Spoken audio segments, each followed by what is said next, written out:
लगा देता हूँ। हाँ।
केवल साउंड नहीं आ रहा है प्रभु जी।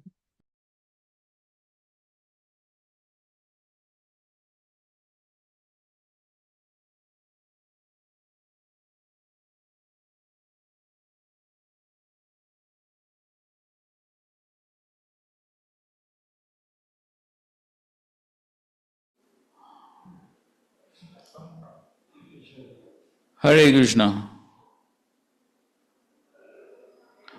Who's online? Hare Krishna. Prabhu ji, now it is coming Prabhu ji. Who's there? Pandurang Sharandas and Jagdishwar Mohan Prabhu and Vilas Vardhan Prabhu. VIVD. Okay. Fine. Voice was not coming, now it is coming.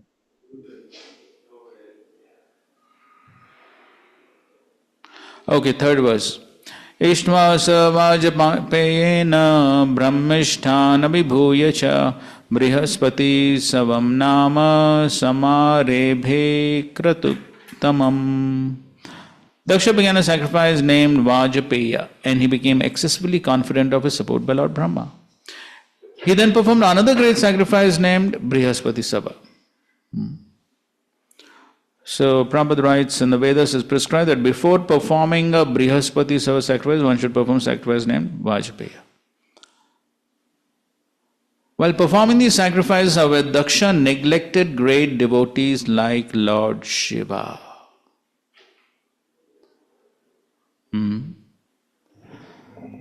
So according to Vedic scriptures, the demigods are eligible to participate in yajnas and share the oblations, but Daksha wanted to avoid them. All sacrifices are intended to pacify Lord Vishnu, but Lord Vishnu includes all his devotees. In the definition of pure devotional service given by Rupa Goswami, is explained that, so the Swarup Lakshana is, pure devotional service is meant only for Krishna. But when we say it's meant for Krishna, it includes, yes, it includes the swamshas, then the devotees, the paraphernalia, everything is included. Brahma, Lord Shiva and other demigods are all obedient servants of Lord Vishnu. Therefore, Lord Vishnu is never satisfied without them. But Daksha, being puffed up with his power, wanted to deprive Lord Brahma and Lord Shiva of participation in the sacrifice, understanding that if one satisfies Vishnu, it is not necessary to satisfy his followers.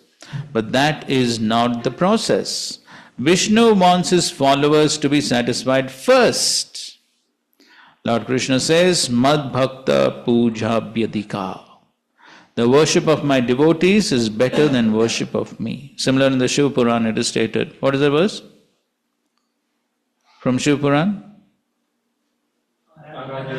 Aradhnam sarvesham Vishnur aradhnam param tasmad parataram devi tadiyanam samarchanam. Best mode of worship is to offer oblations to Vishnu, but better than that is to worship the devotees of Krishna. Thus Daksha's determination to neglect Lord Shiva in the sacrifices was not fitting. Okay, so that's an important siddhanta, that one cannot worship the Supreme Lord by neglecting the devotees. So name some pastimes where this siddhanta is established.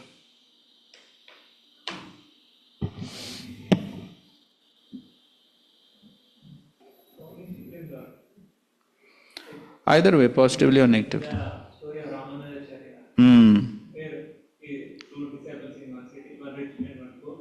So he sent first his disciple to rich disciple's house. Then he was very happy hearing the news, but he didn't respect them. And second devotee, poor person, he respected all of them. He was very happy to serve the children. So wonderful. So he went to that house. Correct. Good example. Ramanujacharya. Some other example?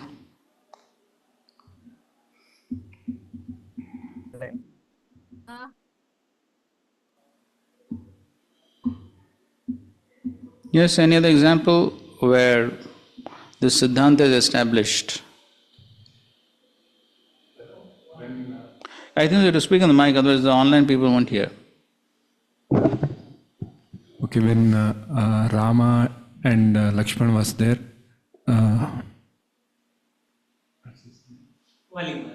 Sugriva only gave asan to Ram, not Lakshman. Then Hanuman immediately gave asan. That caused that first time he sent that Sugriva, he didn't kill Vali.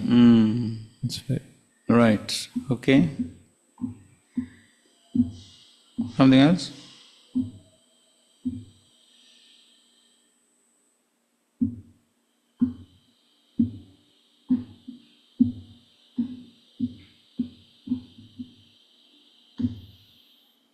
Nityanand Prabhu, like Raghunath Das Goswami, in order to accept renunciation, he had to first come to Nityanand Prabhu, then he could. Yes. Panyati Chudade festival also illustrates the siddhanta. Disciple of Nityanand Prabhu, he told that only he was serving Chaitanya Mahaprabhu, he was not having belief in Nityananda Prabhu. This is His name.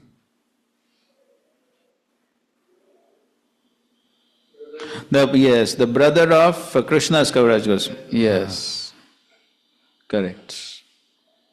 And so he was chastised by Miniketan Ramdas. Right. Jarasandha.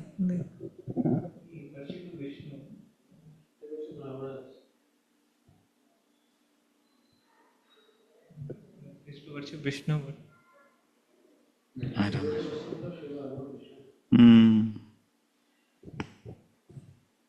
Okay, so we see the Siddhanta again and again, many places. And of course, we see how the Supreme Lord Himself worships the devotees like Sudama. So therefore, that is the Siddhanta. One cannot approach Krishna directly. And very interestingly, recently I was hearing Srila Prabhupada gives lecture on Nashtaprayesha Bhadreshu Nityam Bhagavat Sevaya. And Srila Prabhupada begins the lecture by saying, here it is said Bhagavat Sevaya. It is not said Bhagavan Sevaya. That's how he begins the lecture. So Bhagavat Sevaya means, yes, the book Bhagavat and the person Bhagavat. So, therefore, one cannot approach Krishna directly. So that's the important Siddhanta. One cannot jump over. So one cannot neglect the acharyas and the devotees and directly jump to Krishna. So one has to follow. And of course, there are so many verses establishing that Siddhanta also. Here one verse is quoted. Which is the verse from the first canto of the Bhagavatam?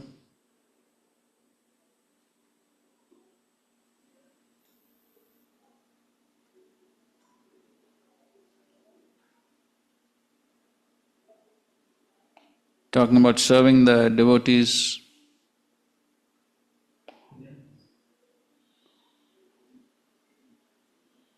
Hmm?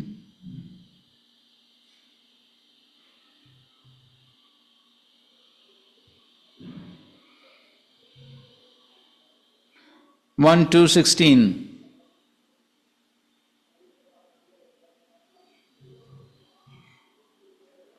ये क्या आप लोग सब भूल गए?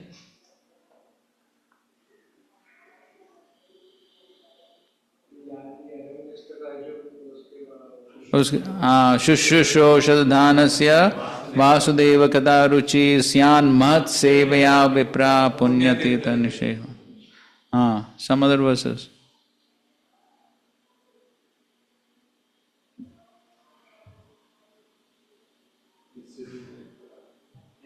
Okay, yasya deve para bhakti yatha deve tata guru tasita kathita yata prakashana. Okay, that also is correct. Then,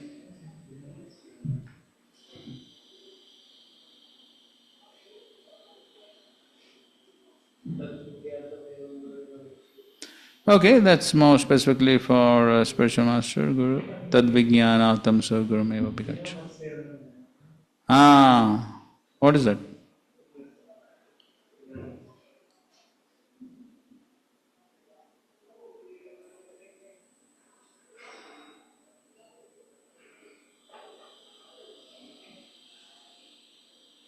So this is in Lord Rishabdev's teachings.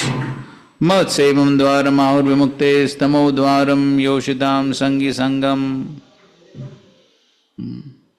mantaste samachittatma. Then Lord Kapila's teachings.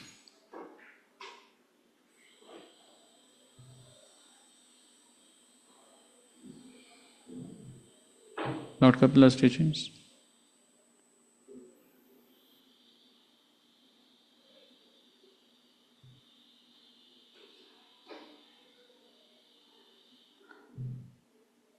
Sa eva sadhu shukrito mokshadvaram apavratam.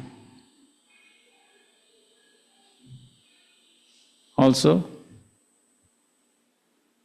3:25-25. Satam prasangan. Satam prasangat mam virya samvido bhavantirit kannarasayana katha.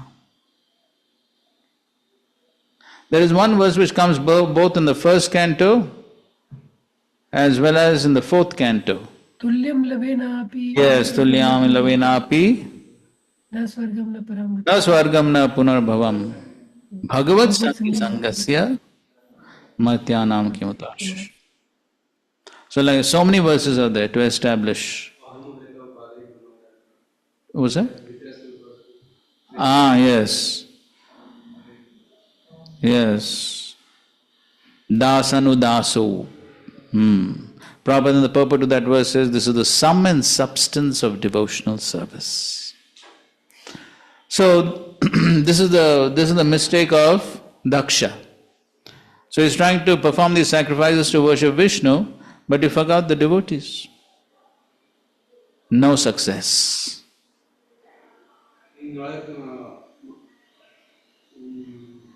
Nalkuver and Manigrave. Yes, there also it comes. Correct. That's correct. Okay, please read 4th verse. Text 4. While the sacrifice was being performed, many Brahma Rishis, great sages, ancestral demigods, and other demigods, their wives, all very nicely decorated with ornaments, attended from different parts of the universe. Next. The chaste lady Sati, the daughter of Daksha, heard the heavenly denizens flying in the sky, conversing about the great sacrifice being performed by her father. When she saw that from all directions the beautiful wives of the heavenly denizens, their eyes very beautifully glittering, were near her residence and were going to the sacrifice dressed in fine clothing and ornamented with earrings and necklaces with lockets. She approached her husband, the master of the bhutas, in great anxiety and spoke as follows. So Prabhupada writes here, it appears that the residence of Lord Shiva was not on this planet, but somewhere in outer space. Otherwise, how could Sati have seen the airplanes coming from different directions towards this planet and heard the passengers talking about the great sacrifice being performed by Daksha? So Shivaloka, where is Shivaloka?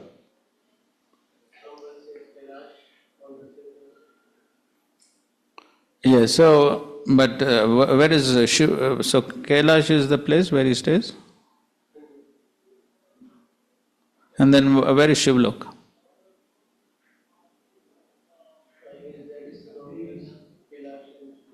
Huh? Okay, you say that Kailash and Shivaloka are synonymous. You see that Sadashiv residence is above Biraja river. Above what? Biraja Nadi is there. Yes, so everything about Lord Shiva is on the border. So his loka is also on the border of the material and the spiritual worlds. But anyway, you want a detailed description, you can read the Sanatana Goswami's Brihad Bhagavatamrita. So there's a nice description of Shivaloka. As this Gop Kumar is going to Shivaloka and he has this. So actually when he approaches Shivaloka, the first thing he has darshan of is the Brahman effulgence. So that's first thing he sees. So effulgent, Brahman effulgence. So it's, yes, so it is, it's on the border basically of the material world and spiritual worlds, but it's almost like a part of the spiritual world. It's almost like a part of the spiritual. And Mount Kailash is like his holiday resort or something like that. So he comes there sometimes on a holiday to enjoy. But the Sadashiv Loka or Shivaloka is almost a part of the spiritual world on the border, basically. So therefore, it's higher than the heavenly planets. Of course, here where they were in Shivaloka. So therefore that's higher, and so therefore Sati can see all these heavenly people going. So the heavenly planets are lower. So therefore she can see all that.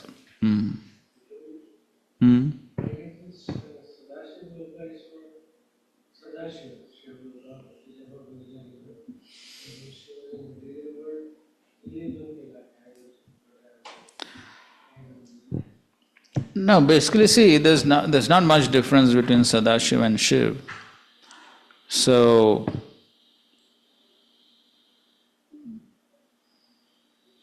of course he has his duties in the material world, but when you talk about Shivaloka or Sadashiv Loka, it essentially refers to what is at the border of the material world and the spiritual world. Okay, so therefore she is able to see all these devatas and all these people going for the sacrifice. So then she begins to speak to Lord Shiva. Okay, read. Sati said, "My dear Lord Shiva, your father-in-law is now executing great sacrifice, and all the demigods, having been invited by him, are going there. If you desire, we may also go." So Prabhupada writes that, but she could not express her willingness directly, and so she told her husband that if he desired to go, then she could also accompany him. In other words, she submitted her desire very politely to her husband. So she wanted to go. But then to say that I want to go is not very good manners, isn't it? So therefore she says If you decide to go, we will go. Okay, go ahead. Purport? No. No, next verse. I think that all my sisters must have gone to this great sacrificial ceremony with their husbands just to see their relatives. I also desire to decorate myself with all the ornaments given to me by my father and go there with you to participate in that assembly.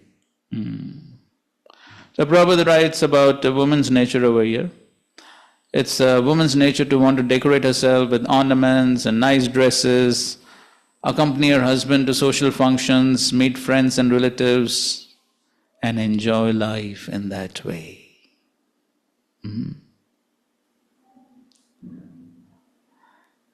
Actually, only Prabhupada gives purports like this. So, that's how Prabhupada has given so many things in his purports. How to be ideal brahmachari, how to be ideal grihastha, how to be ideal husband, wife, everything Prabhupada has covered in his purports.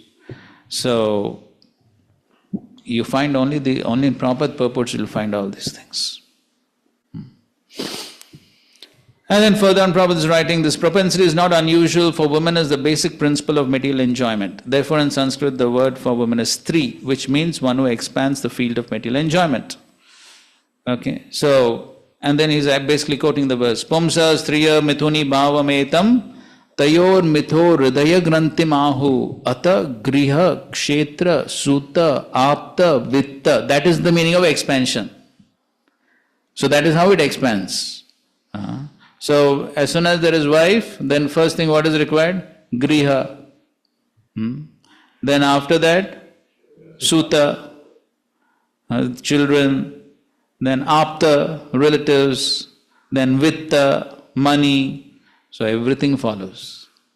So that is how there's expansion.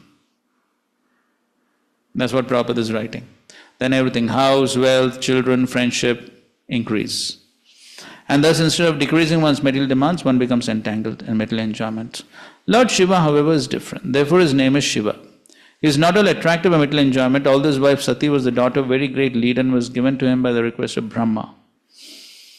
Lord Shiva was reluctant, but Sati, as a woman, the daughter of a king, wanted enjoyment. She wanted to go to her father's house, just as her other sisters might have done, meet them, enjoy social life. And she specifically indicated that she would decorate herself with ornaments given by her father. She did not say that she would decorate herself with ornaments given by her husband, because husband was careless about such matters. So husband didn't give anything. Lord Shiva, what he has? He still lives under a bale tree. So he does not have anything. So, but father was a rich man, Daksha. So he gave a lot of ornaments. He did not know how to decorate his wife and take part in social life, because he was always in ecstasy with thoughts of Supreme Personality of Godhead. According to Vedic system, daughter is given a sufficient dowry at the time of her marriage, and therefore Sati was also given a dowry by her father, and ornaments were included. It is also the custom that the husband gives some ornaments, but he has particularly mentioned that her husband, being materially almost nothing, could not do so. Therefore, she wanted to decorate herself with ornaments given by her father. It was fortunate for Sati that Lord Shiva did not take the ornaments. This is too amazing. Did not take the ornaments from his wife and spend them for Ganja. He is brahmachari only. Today only I was hearing Prabhupada's lecture. Prabhupada says, Ekanari brahmachari.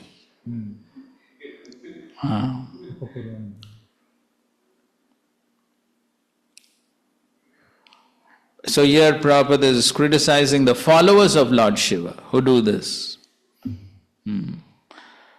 and spend for ganja. Because those who imitate Lord Shiva in smoking ganja exploit everything from household affairs. They take all their wives' property and spend on smoking, intoxication, similar other activities. Okay, go ahead. 10. My sisters, my mother's sisters and their husbands and other affectionate relatives must be assembled there.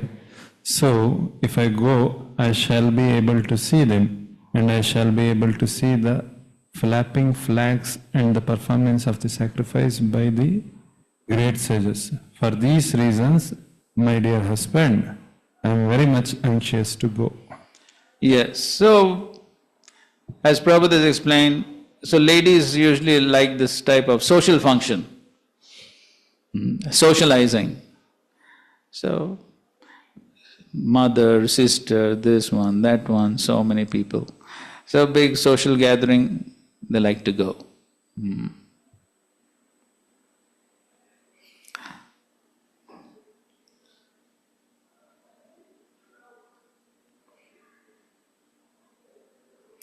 As Srila Prabhupada writes in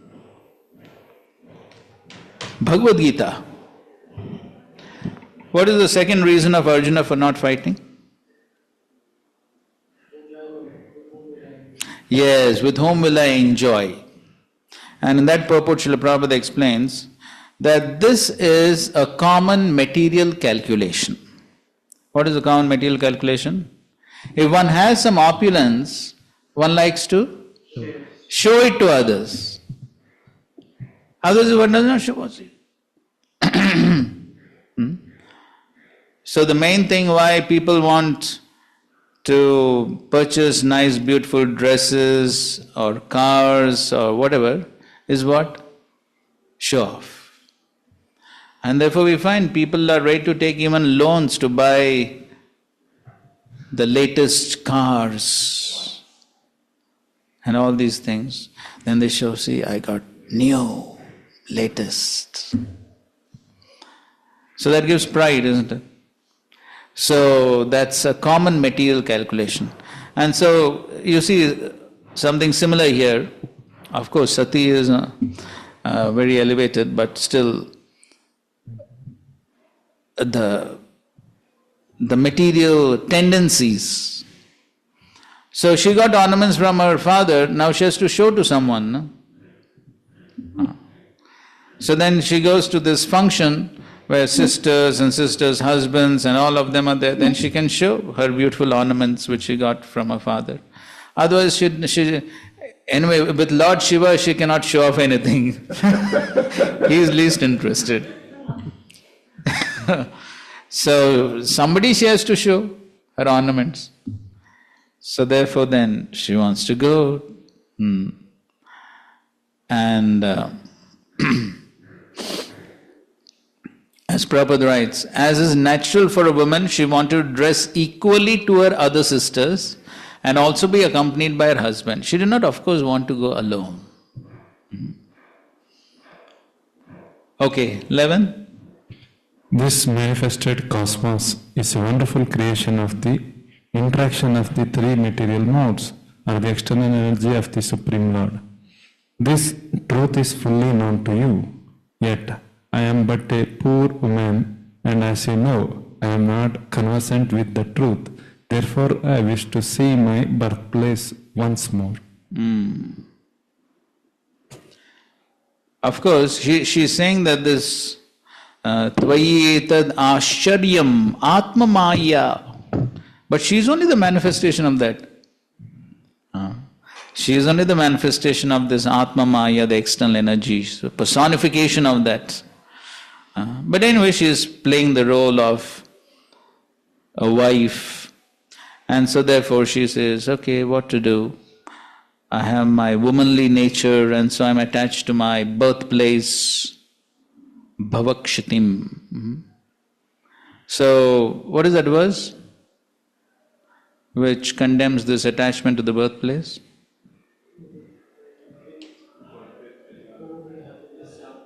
Yasyatma buddhi kunape trinatukehi bhaumajjati. So, attachment to one's birthplace, I'm Indian, or I'm born in such and such place and the place is worshipable. So, Prabhupada is giving lecture in Nellore or Hyderabad, or yes, or maybe in both places, somewhere, I think it's Hyderabad. So Srila Prabhupada is saying, so you may be proud to belong to Andhra. This Andhra consciousness is going on. But how long you're going to remain Andhra, sir? Prabhupada is saying. Next life, where will you be born? Do you know? So what is the use of this Andhra consciousness? So all this is Bhauma Ijjati. So then because of this Bhauma Ijjati only, then Andhra became Andhra and Telangana. This all is same reason, Bhauma Ijjati.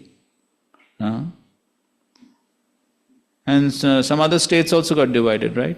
Then Madhya Pradesh divided into Chhattisgarh, and Bihar, Jharkhand. All this is Bhauma Ijjati. And then, of course, all over the world, then so many countries, that's what Prabhupada says, so much division in spite of United Nations. So all this is because of this Bhauma Ijjati. Bhauma Ijjati, this is my land. But Prabhupada says, people fight over land and they die, the land remains as it is. Then whose land it is? Before you came, the land was there. And after you go, the land is still going to remain. You fight and die. Whose land it is? They cannot understand. So this is Bhauma Ijjati. My lands, my friends, my relatives. Aham mameti. And of course the same consciousness could extend even after coming to devotional service also, the same consciousness could extend. The same consciousness. These devotees are from my states. So therefore I will show them some favoritism. These things happen. Nothing unusual about it. These things do happen. Or these devotees are my God brothers, my temple. So it is the same consciousness. Bhauma Ijjati, material consciousness.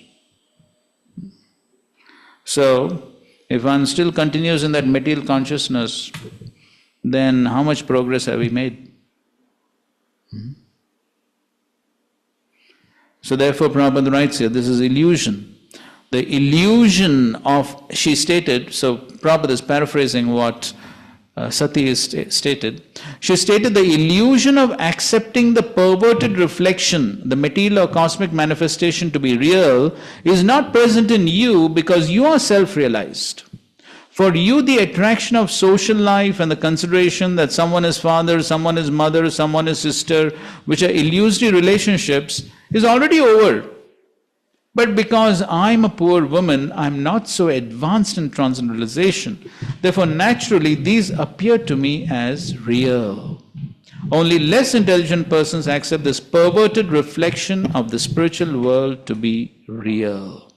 Those who are under the spell of the external energy accept this manifestation to be fact, whereas those who are advanced in spiritual realization know that it is illusion.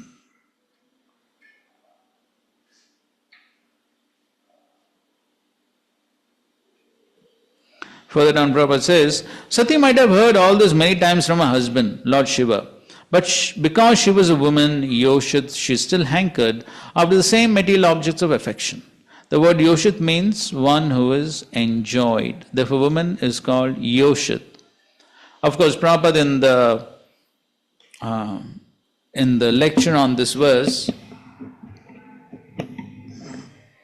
Mat sevam dwaram ahur vimuktes tamo dwaram yoshitam. There also the same word comes. Yoshitam, Yoshit. So Prabhupada there in the lecture he says, so woman is the representation of all sense objects. So it does not refer to only women. So because that attraction is very strong, so therefore woman is used. But it does not mean only women, it means sense objects. So attachment to any of the sense objects will lead to hellish life or entanglement. So therefore, in spiritual advancement, association with the Yoshit is always restricted. Because if one is like a play doll in the hands of Yoshit, then all his spiritual advancement is at once stopped. So here also Prabhupada is using it in a little general sense. So if one is a play doll in the hands of Yoshit, that means any sense object. If one is attached to sense objects, then his spiritual advancement is stopped. It is said those who are just like playthings in the hands of women, Yoshit Krida Mrigeshu. That comes where? Yes, Lord Kapila. Cannot make any advancement in spiritual realization. So, if one is attached to material things, then can't make advancement. Okay, text 12. You never never born, O blue-throated one, not only my relatives, but also other women, dressed in nice clothes and decorated with ornaments, are going there with their husbands and friends. Just see how the flocks of white airplanes have made the entire sky very beautiful.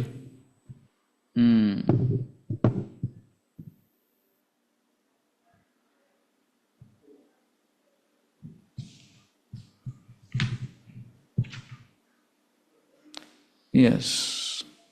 So she's saying that, see, all these other women, my sisters, relatives, they've all gone, nice clothes and ornaments, and so she's comparing herself with them.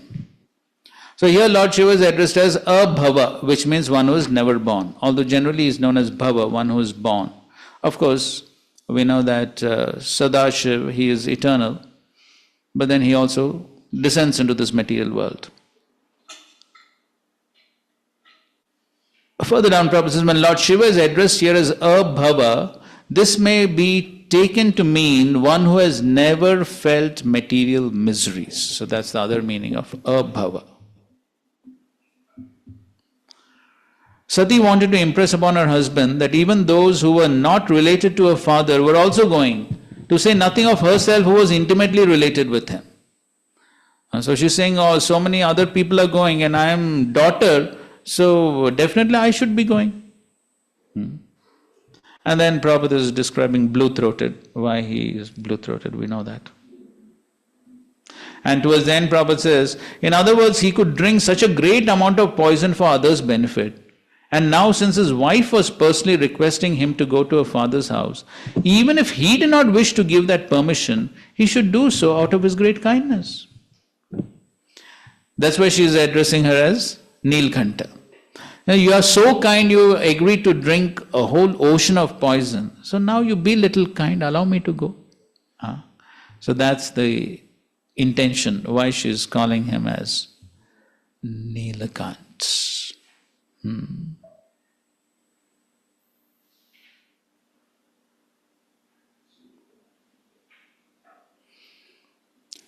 So Vishwanath Thakur in his commentary says, but Lord Shiva may say, but you have not been invited, how can we go? But she says, though uninvited, people go to the house of a friend, husband, father-in-law, father. For this, invitation is not required. Okay, 13. O best of the demigods, how can the body of a daughter remain undisturbed when she hears that some festive event is taking place in her father's house? Even though you may be considering that I have not been invited, there is no harm if one goes to the house of one's friend, husband, spiritual master, or father without invitation. Yes, so this comes here. So even though not invited, but this does not require invitation. Okay, next. O immortal Shiva, please be kind towards me and fulfill my desire. You have accepted me as half of your body. Therefore, please show kindness towards me and accept my request. Yes, so So therefore she's saying that, so please karunika, please be merciful, and after all, your ardhe aham. So therefore, you have accepted me as half of your body, therefore show kindness and accept my request.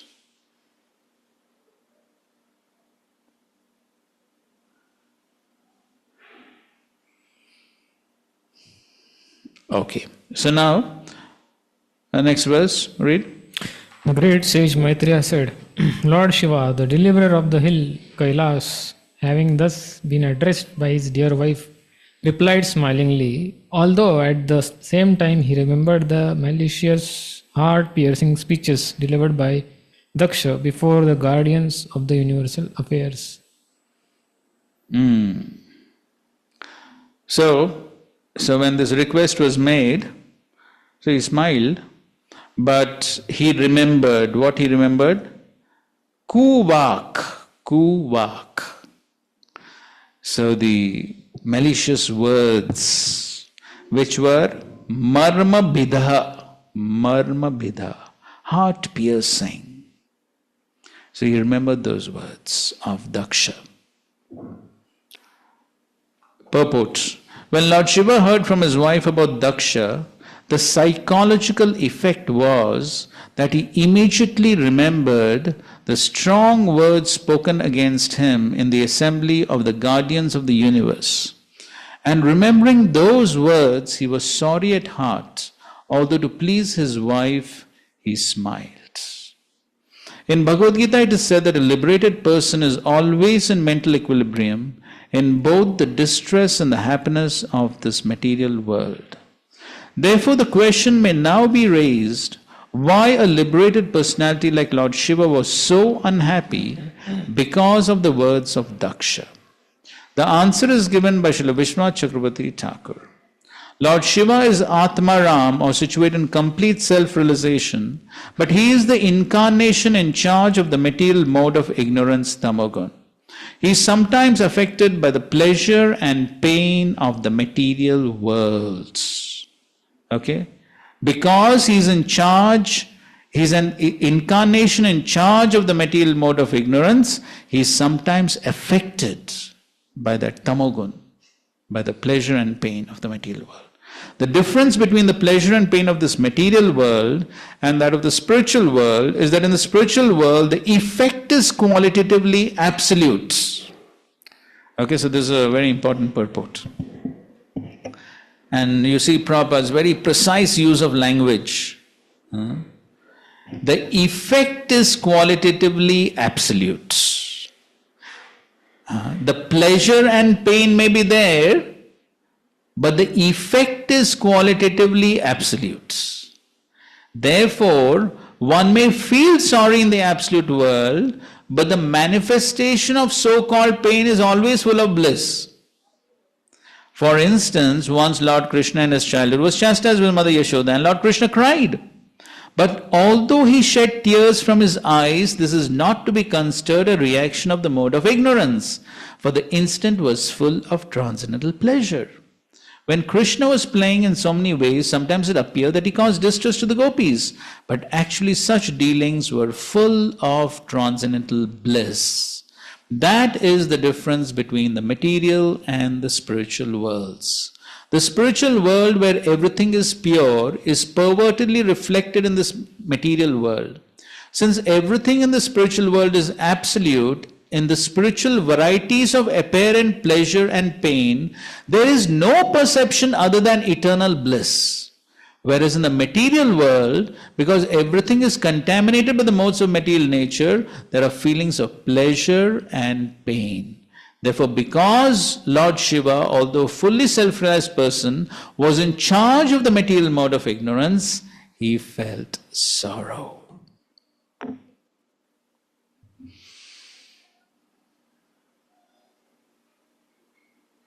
Okay, I'll also read Vishwanath Chakravarti's commentary. He made his wife remember the arrows of sharp words which pierced the heart. How can the sharp words of Daksha pierce the heart of Shiva, who is self-satisfied? Since Shiva is the Supreme Lord, he is certainly self-satisfied. But because he is also related to Tamogun, sometimes lamentation, illusion, attachment and hatred manifest in him with his supreme powers not visible. Though Krishna is always self-satisfied, because of having prema, he also shows lamentation, illusion, attachment and hatred in relation to Yashoda, Baladev and the gopis, because of the invisibility of his supreme powers. In Shiva, those moods arise from tamogun and are filled with an experience of a shadow of grief. In Krishna, those moods arise from prema and are filled with an experience of the highest bliss. Since prema is the ultimate essence of the Chit Shakti, these moods cannot be restricted by the Lord's being self-satisfied. However, destruction of the demons is the effect of Sattvagun alone. Because of the mutual friction of the gunas, Sattvagun destroys tamas and rajas, just as light destroys darkness. In this way, Krishna destroys demons. Since he is Shuddha Sattva, though the effects of material Sattva are also present in him in the sense that they are handled by him, they do not affect him. This has been explained in the first canto, 1 to 23. And remember, 1 to 23. No, that's 18. So this is talking about the three Gunavataras. Brahma, so it is talking about Virinchi, Hara and Hari. So all these are Gunavataras. But Sutta Goswami is saying that amongst the three Gunavataras, the greatest benefit, Shreyan, the greatest Shreya is obtained from Hari because he is Sattvatano. Sattvatano. So there in that context, Sattvatano refers to Shuddha Sattva, not material Sattva. So why the greatest benefit is available only from Vishnu? He is the liberator. He can only liberate. Yes. Only he can give liberation. If somebody else can give liberation, it is only because of being empowered by Vishnu. But only he can give liberation. As Srila Prabhupada is quoted in Bhagavad Gita 7, chapter 14th verse. What is that? Devation. So towards the end of that purport, Prabhupada is quoting from one of the Upanishads, I suppose Katha Upanishad. So there he's quoting this verse where it said,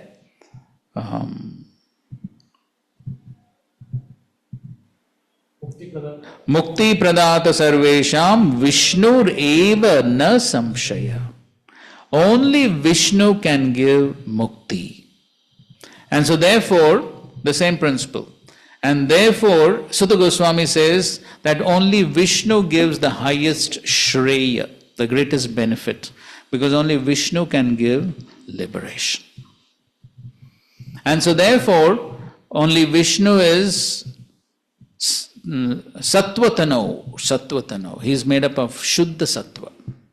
And therefore, Vishnu or Krishna can never be affected by the material modes. And so even though he can deal with the material Sattva, because Vishnu is also in charge of material Sattva, correct? Just like Brahma is in charge of passion and Shiva is in charge of ignorance. Similarly, Vishnu is in charge of Sattva. But the difference is what? Vishnu is never affected by the material Sattva. He is always on the Shuddha Sattva platform. Right? So this is the difference between the material world and the spiritual world. So in the material world, there is no question of the influence of the material modes. In the first canto, there is also the one other pastime which shows the Siddhanta, that how Krishna is never affected by the three modes. Which one? Which pastime? First canto.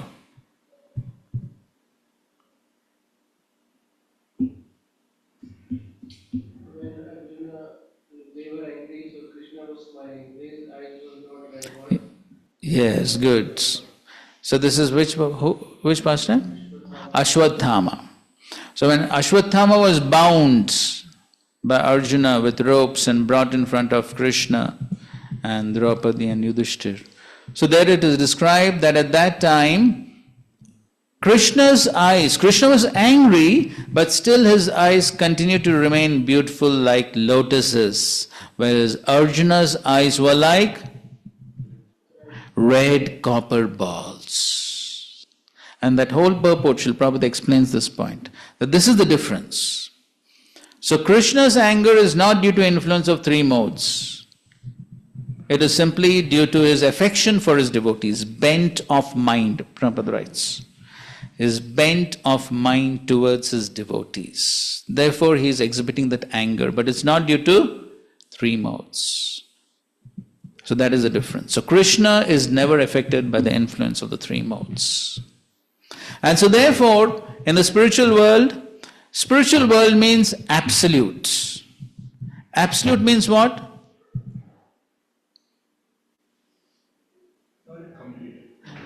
No duality. Absolute means no duality.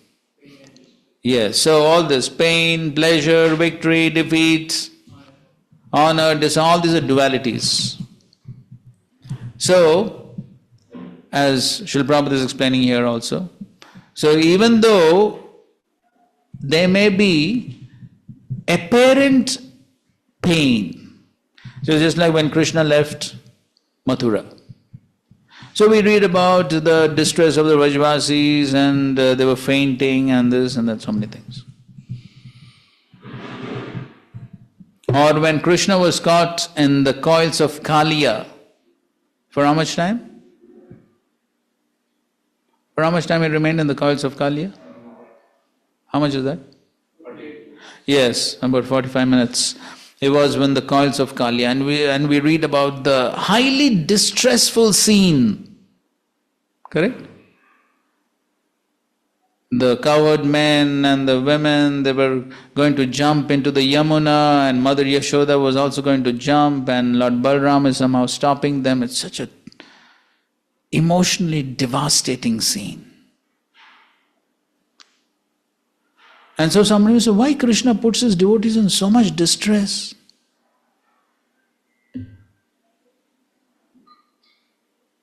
Can there be distress in the spiritual world?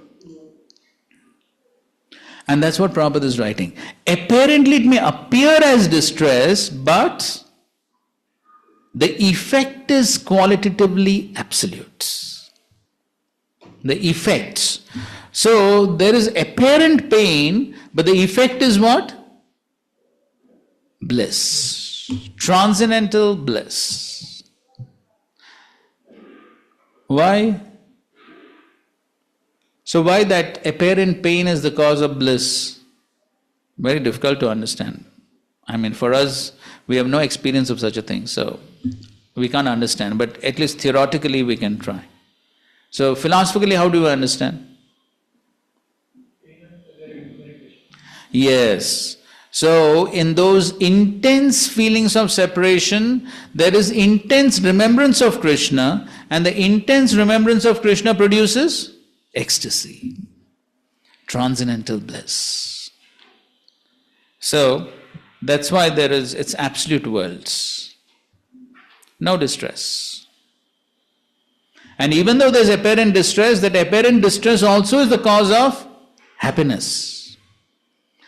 That is the meaning of absolute world. There's no duality. They are not affected by the duality.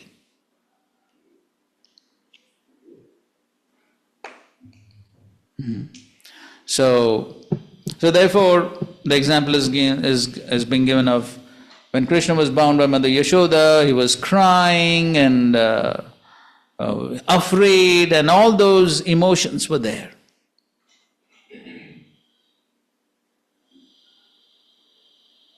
But was he in pain? No. In fact, he performed the Leela for, it is Leela. Leela means what? What is the definition of Leela? Playful, okay. Little more precise. What's the definition of Leela?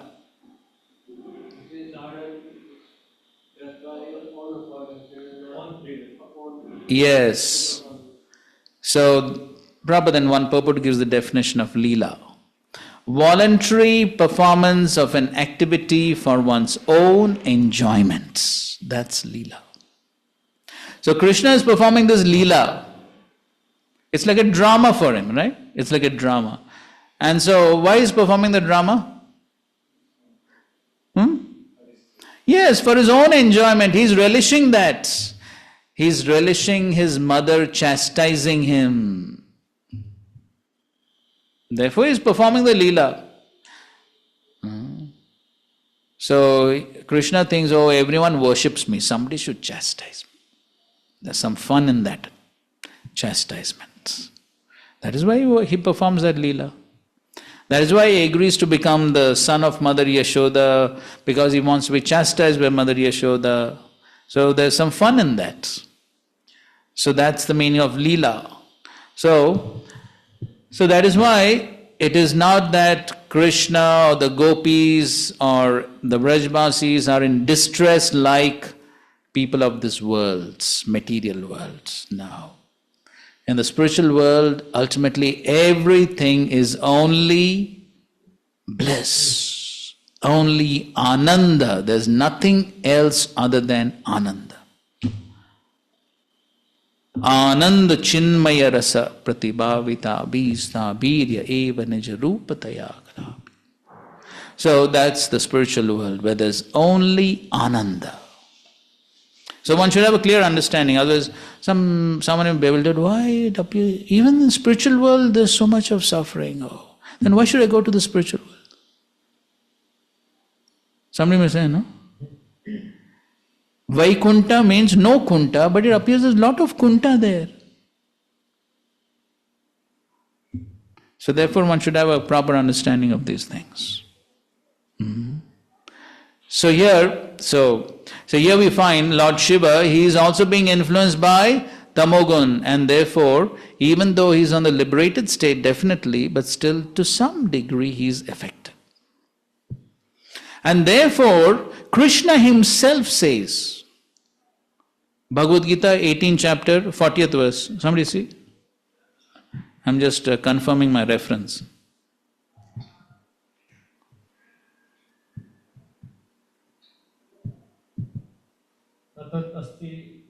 Correct. Translation. There is no being existing either here or among the demigods in the higher planetary systems which is freed from these three modes born of material nature. There is no being in this entire creation, there is no being who is not influenced by three modes. Krishna himself is saying. Therefore, material world means three modes. Therefore, it is practically not possible to be totally free from influence of three modes. Not possible. Even for a personality like Lord Shiva, then what to speak of anybody else? And therefore,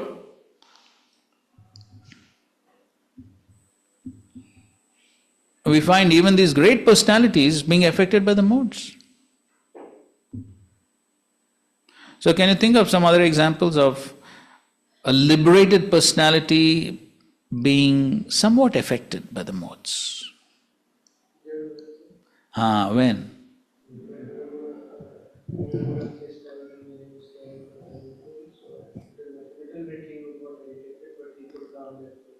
Yes.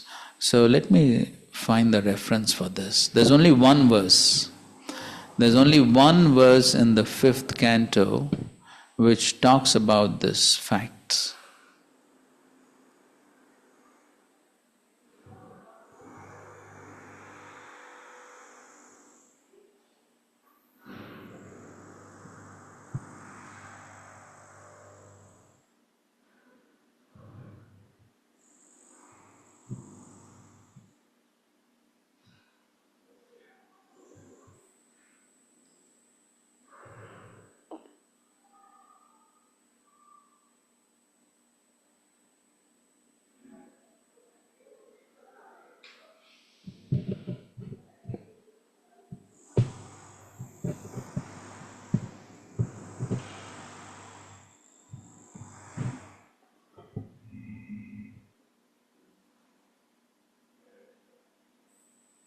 Yes, good. I got it. This is 5:13:24.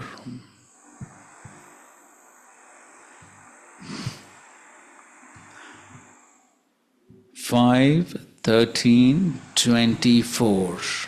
Srila Shukdev Goswami continued, My dear king, O son of Mother Uttara, there were some waves of dissatisfaction in the mind of Jad Bharat due to his being insulted by King Rahuguna, who made him carry his palanquin.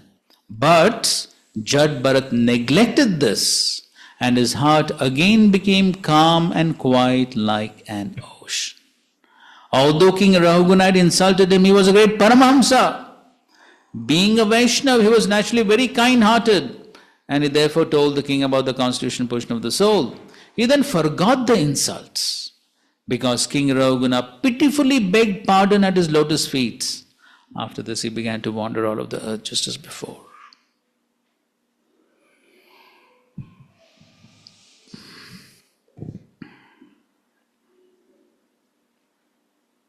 In the purport, Prabhupada writes, due to the material body, his senses were certainly agitated when he was insulted by King Rahuguna. Due to the material body. So material body means modes. So therefore one cannot avoid the influence of the modes, as long as one has material body. Because material body is made up of what? Material elements. And material elements are controlled by what? 3 modes. So therefore, Krishna is saying that in this entire material creation, there is no one who is free from the influence of the modes. To some degree, at least it has to be there. Therefore, here also Prabhupada is saying, due to the material body, his senses were certainly agitated when he was insulted by King Rahuguna. But later, due to the king's humble submission, Jad Bharat excused him. It is the duty of everyone desiring to return to Godhead to become submissive like King Rahuguna and beg pardon of Vaishnavas one may have offended. Vaishnavas are generally very kind-hearted. Therefore, if one immediately submits himself with the lotus feet of Vaishnava and is immediately cleared of offensive reactions, if one does not do so, the reactions will remain and the results will not be very palatable.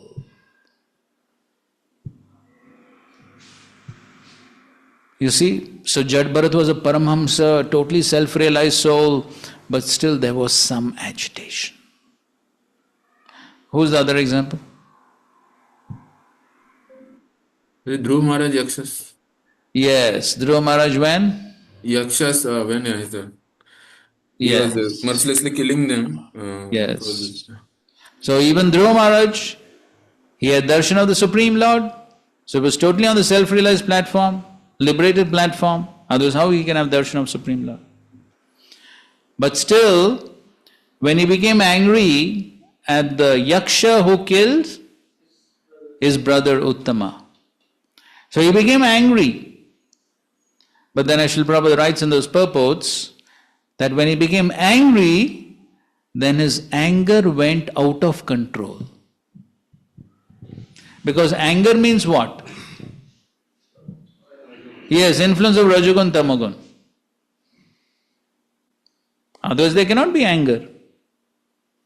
So he became angry,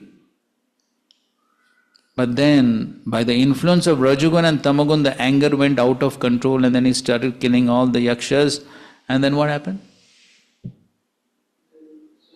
Yes, then Swayambhu Manu had to come to give him some good advice. And he told, this is Ati Roshena. This is excessive anger. Chant the holy names, control the anger. That's the advice he gave. So, again, Dhruva Maharaj, so exalted, he had darshan of the Supreme Lord, but still some influence of the modes. And therefore, you can see Bhagavad Gita, 14th chapter, verses 22 to 25. This is describing the symptoms of one who is free from the influence of the modes. And in that purport, Srila Prabhupada explains that until one has a material body, the influence of the modes is going to be there. Only when one is free of the material body, one can be free from the influence of the modes. And therefore, in that verse, Krishna is saying, one should neither be attached nor averse to the influence of the modes. You found that in the purport? What is the number? 5? This is Bhagavad Gita, 14th chapter, verses 22 to 25. Am I right? Those verses which are together, correct? Yes, 20 to 25. You go to almost the end of the first paragraph, you'll find this statement where Prabhupada is saying that as long as there is the material body, there's going to be some influence of the modes. You got that? And put that Bharat Maharaj section? That Bharat? Bharat Maharaj pastime, this is 5:13:24.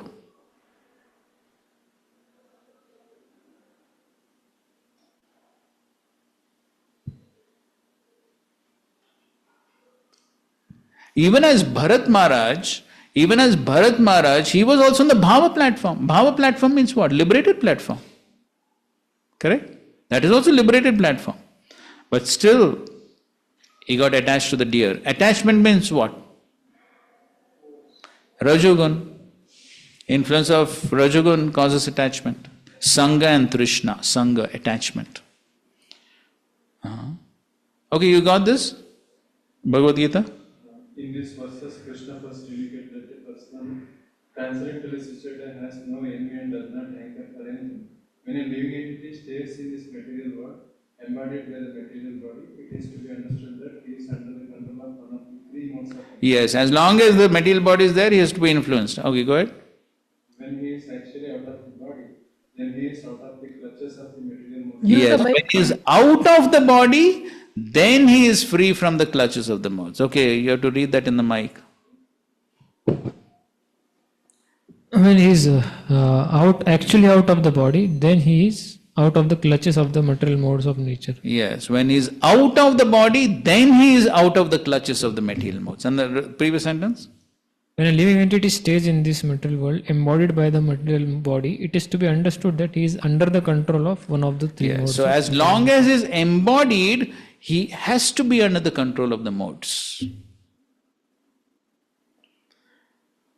So just like, even if somebody is very exalted, Paramahamsa, but still there is hunger, thirst, sleep, all these things are there, right? So what is this? Yes, this is due to influence of modes on the body. So otherwise, if somebody is totally free of tamogun, then there will not be any sleep.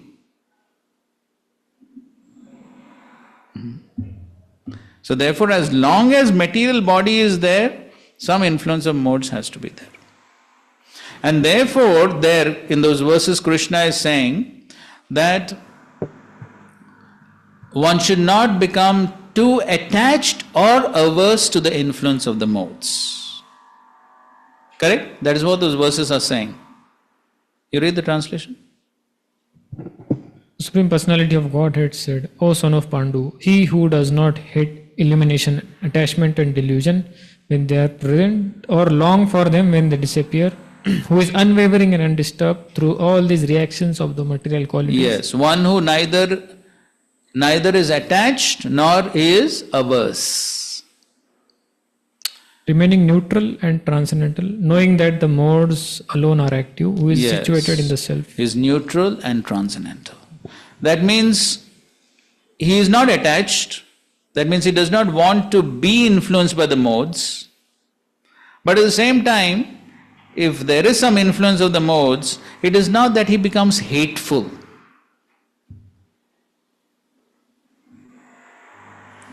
So,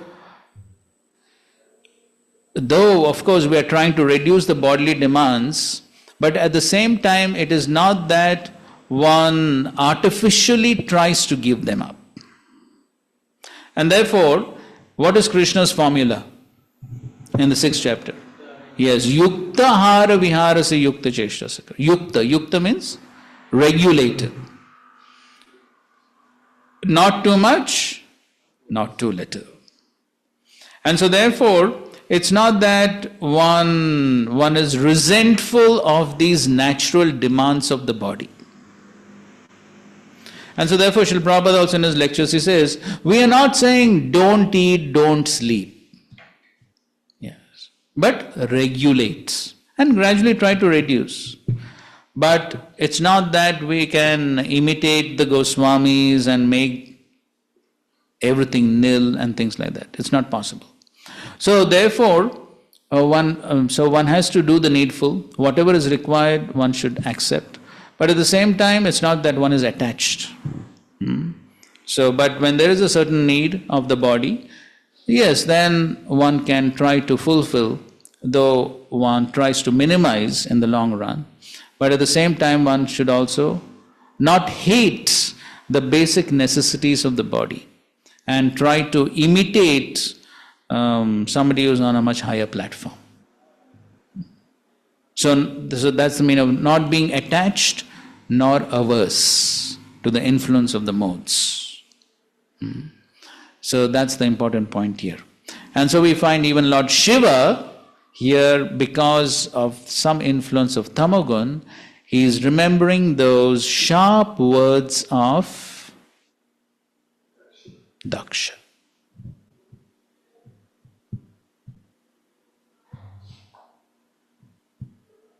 So that's the difference between even Lord Shiva and Krishna. So Krishna is never influenced by the modes, but even Lord Shiva sometimes can get influenced. Okay, so in this way he was requested by Mother Sati to give permission to go to her father's place. And so now Lord Shiva begins to reply.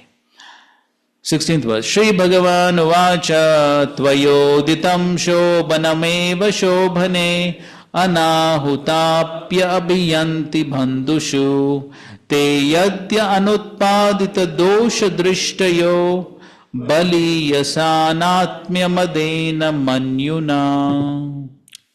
The great Lord replied, my dear beautiful wife, you have said that one may go to a friend's house without being invited. And this is true, provided such a friend does not find fault with the guest because of bodily identification and thereby become angry towards him. Yes. So now Lord Shiva is trying to refute her arguments which she gave, or her justification. So, because they were not invited, and so Lord Shiva could raise that objection that we have not been invited. And so therefore, of course, she said, what did she say? She said, going to father's house, friend's house does not require invitation. That was what she said. So then Lord Shiva is saying, okay, that's fine. Going to a friend's house does not require invitation, but at least the friend should not find faults and become angry. At least that much must be there. That much courtesy must be there. Anutpadita dosha drishtaya. At least dosha drishti must not be there because of bodily identification. At least that must not be there. So Prabhupada writes, Lord Shiva could foresee that as soon as Sati reached her father's house, her father Daksha, being too puffed up because of bodily identification, would be angry at her presence, and although she was innocent and faultless, he would be mercilessly angry towards her.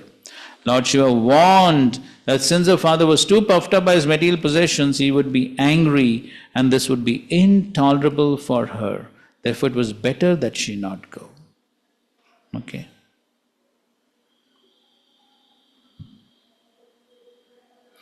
Otherwise, what is the meaning of being a friend or relative, isn't it? If the friend is going to get angry when the friend comes without invitation, that means is he a friend? Correct? So then that's no good friend. 17. Vidya tapo vitta vapurvaya kulai satam gunai shadbir asattametarai smritau hadayam britamana dudrisha stabdha napashyanti hi dhama bhuyasam. Online, oh yes. Okay, online, please read. Although the six qualities, education, austerity, wealth, beauty, youth, and heritage, are for the highly elevated, one who is proud of possessing them becomes blind, and thus he loses his good sense and cannot appreciate the glories of great personalities. Yes. Anyway, it just reminded me of one point in that discussion of Lord Shiva being influenced by the modes. So therefore, one has to accept these things, that however exalted one may be, the influence of the modes is going to be there. Otherwise, sometimes even devotees have an over-expectation from their spiritual masters or senior devotees. They have an over-expectation.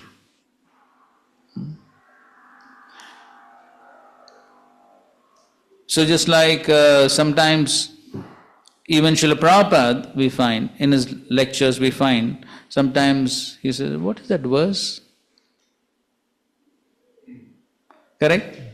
So it appears as if Srila Prabhupada has forgotten some verse, or he makes some mistakes in reciting some verses. So one should not see that as a flaw. Why?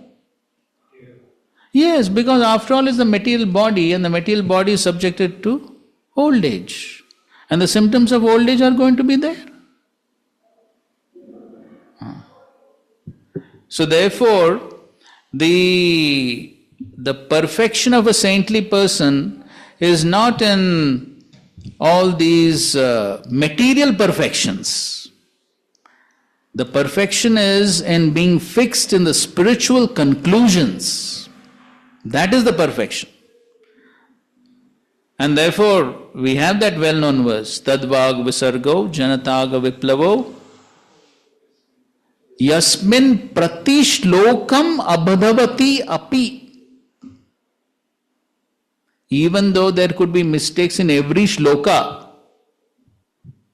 but still, Namanyantasya Yasho Angitaniyat Shunvanti Gayanti Grinanti Sam. So therefore, one should not consider these as some flaws. Well, one should accept, one should think, yes, okay, the effects of old age are going to be there, whoever one may be. So therefore, one time when Srila Prabhupada was angry and he was chastising someone, then after that Prabhupada said, please don't mind, I'm an old man, sometimes I get angry.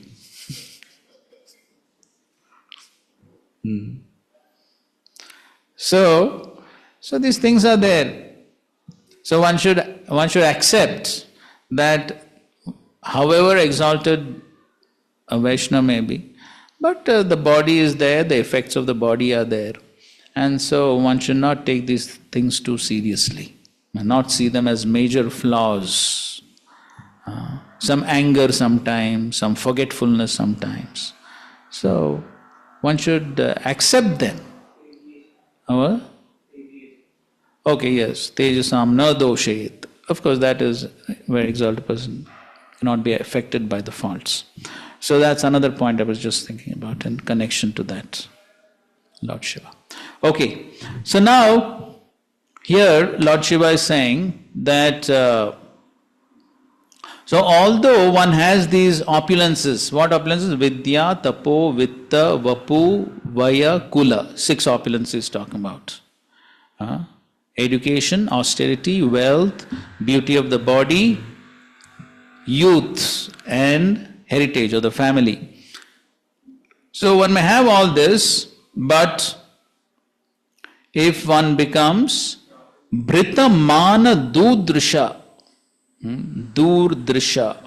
or He has lost his sight, blind. He has become blind due to mana, prides, stabdha.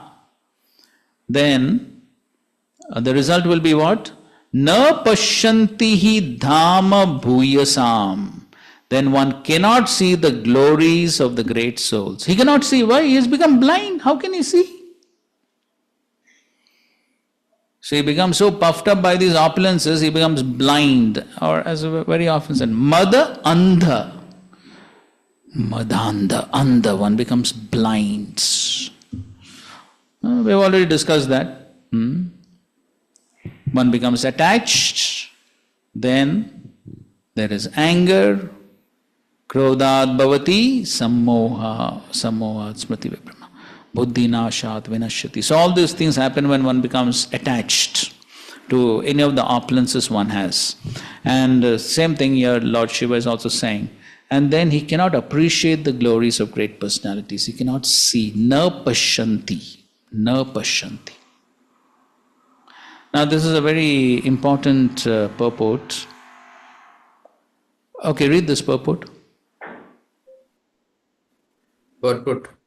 It may be argued that since Daksha was very learned, wealthy and austere, and had descended from a very exalted heritage, how could he be unnecessarily angry towards another? The answer is that when the qualities of good education, good parentage, beauty, and great wealth are misplaced in a person who is puffed up by all these possessions, they produce a very bad result. Milk is very nice food, but when milk is touched by an envious serpent, it becomes poisonous. Similarly, material assets such as education, wealth, beauty, and good parentage are undoubtedly nice, but when they decorate persons of a malicious nature, then they act adversely. Another example given by Chanakya Pandit is that a serpent that has a jewel on its head is still fearful because it is a serpent. A serpent by nature is envious of other living entities, even though they be faultless.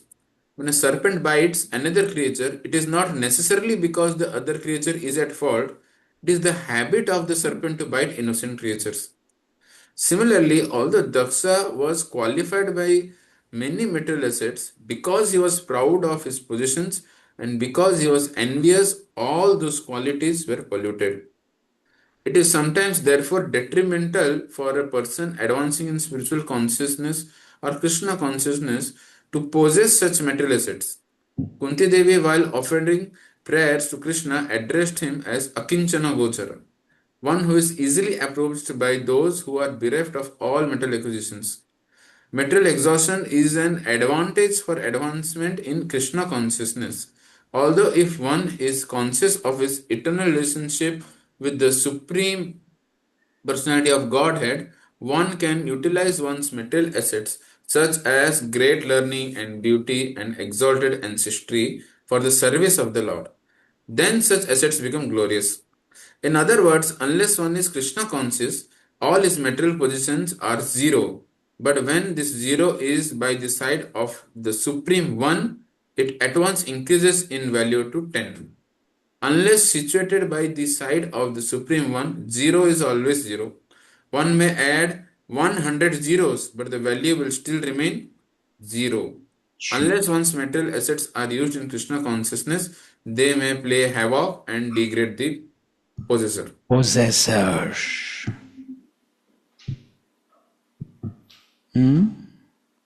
Important purports.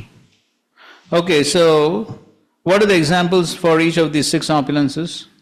Somebody got proud because of these opulences. Vidya. Okay, Romarshan and?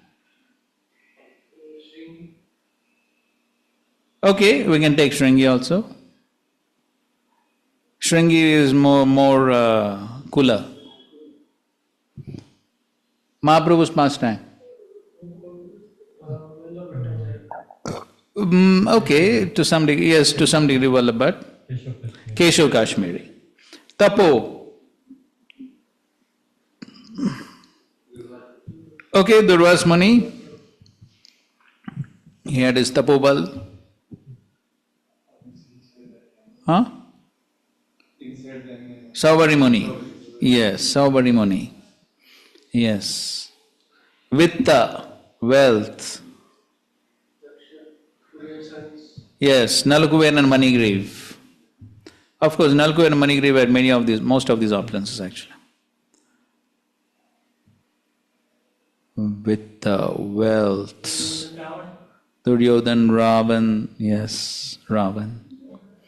Vapu. Vapu is beauty, yes. Bodily beauty. Okay, yes, they have most of these. Who else?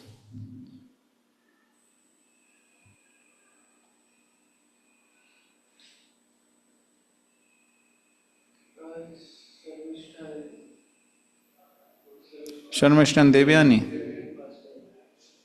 Of course, Devyani was, yes, she was proud of maybe her beauty and also her… There, of course, she was more proud of her parentage, yes, family. She's Brahmana and she considered Sharmishta as low-born.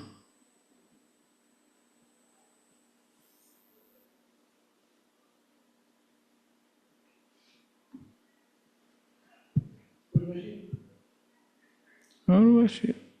Well, that's natural. Okay, but in Krishna's pastimes there is this Gandharva who became a serpent and swallowed Nanda Maharaj. You know the pastime? So, the serpent was the Gandharva named Sudarshan, who was very proud of his beauty, and so once he criticized some sages. No. Sages belonging to this lineage of… and I'm forgetting the name.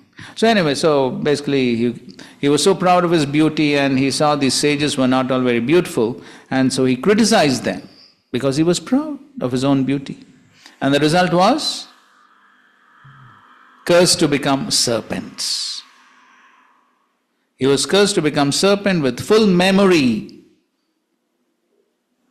who he was in the last life. That's worse, isn't it? If one forgets, okay. But then with full memory, then it's so devastating. And then of course Krishna delivered him. But then that's the lesson Krishna wanted to teach through that pastime. And also, there are these, in the pastime of the queens who were stolen by the cowherd men. We all know that pastime, right? As Krishna was bringing the queens from Dwarka to Hastinapur, yes, Arjun, sorry. He was bringing the queens, so that time they were stolen by some cowherd men. So then, how was it possible for the queens, their internal potency, how they can be stolen by some cowherd man? Yes, those cowherd men were, yes, basically expansions of Krishna. But why that pastime took place? No, to teach Arjun something, that's one thing. But the reason was that because those queens, they at some point of time laughed at Ashtavakra Muni. And Ashtavakra Muni cursed them that they would be separated from Krishna in that way. There, it's coming in the purport there, the first canto. So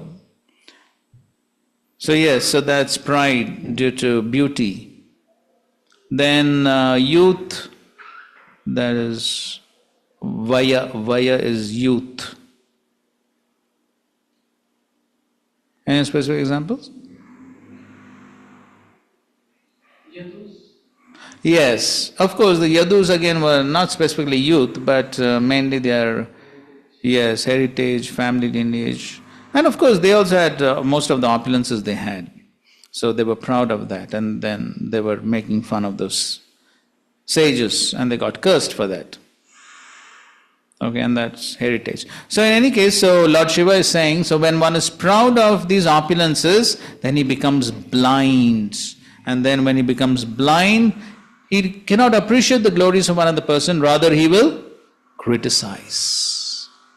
And of course, we also have the example of Indra. Indra also becomes proud. And so these examples are there.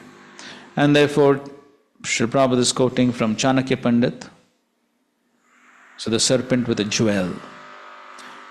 And then quoting from Kunti Maharani, Akinchana Gocharam. So if one has any of these opulences, if a devotee has these opulences, what? He should voluntarily give them up? Then? Yes. So therefore, then one has to have the proper understanding.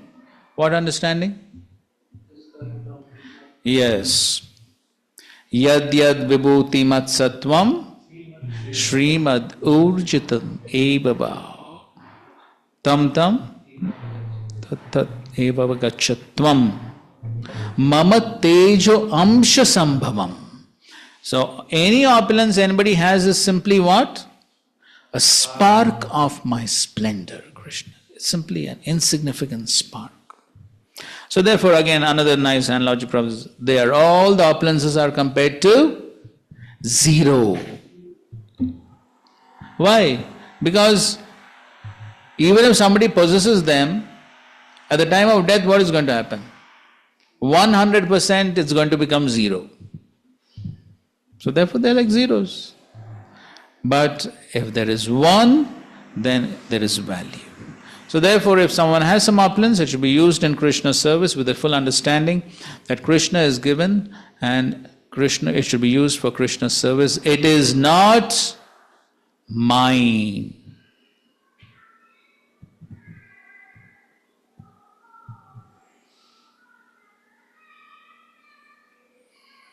So one should have that proper understanding. Otherwise, as Srila Prabhupada says, Punar Mushika Bhava, again become a mouse. Then Krishna will take away the opulence if one becomes proud. Just like Indra offended Brihaspati, what happened? Immediately all his power went away. So that is what will happen. So here, Lord Shiva is telling Sati, see, this Daksha is very proud of his opulence, and therefore he is definitely going to insult you when you go over there. Okay, fine. So we'll take a break and continue. Hare Krishna.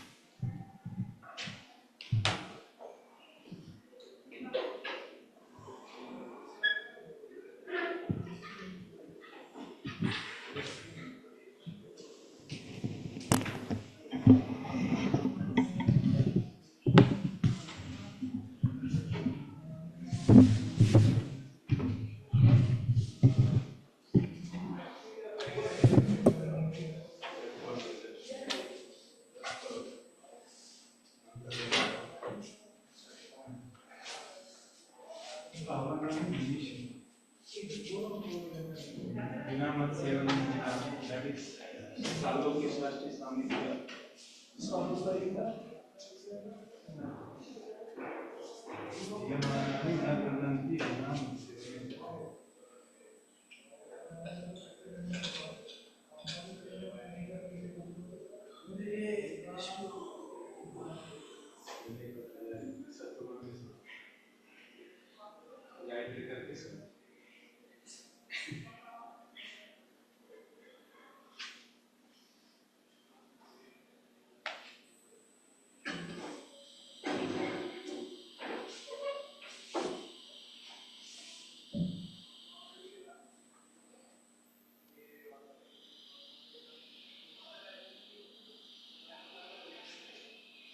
आगे चले गए जो मेरे पास candle था तो मुझे बोलते थे आपके पास कैंडल है मेरे पास नहीं है मेरा छोटा कैंडल तो मुझे तो खरीदे थे बड़ा कैंडल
आँख खुलने नहीं दिया।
Okay, let's proceed.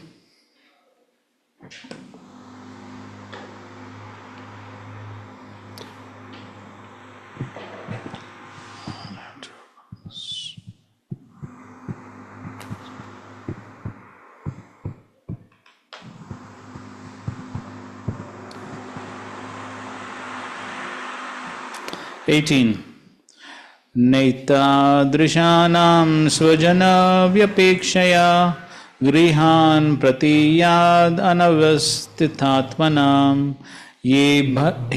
येभ्यागतान् वक्रधिया विचक्षते आरोपितभ्रुभिरमर्शनाक्षिभिः. Wait, online, somebody wants to read? One should not go to anyone's house, even on the consideration of his being a relative or a friend, when the man is disturbed in his mind and looks upon the guest with raised eyebrows and angry eyes. So even though they may be swajana, but if he is going to get aropita brubhi amarshana akshibhi, then one should not go. So Prabhupada writes, however low a person may be, he is never unkind to his children, wife and nearest kin. Even a tiger is kind to to its cubs. For within the animal kingdom, the cubs are treated very nicely. Since Sati was the daughter of Daksha, however cruel and contaminated he might be, naturally it was expected that he would receive her very nicely. But here it is indicated by the words anavastita, that such a person cannot be trusted. Tigers are very kind to their cubs, but it is also known that sometimes they eat them. Malicious persons should not be trusted because they are always unsteady.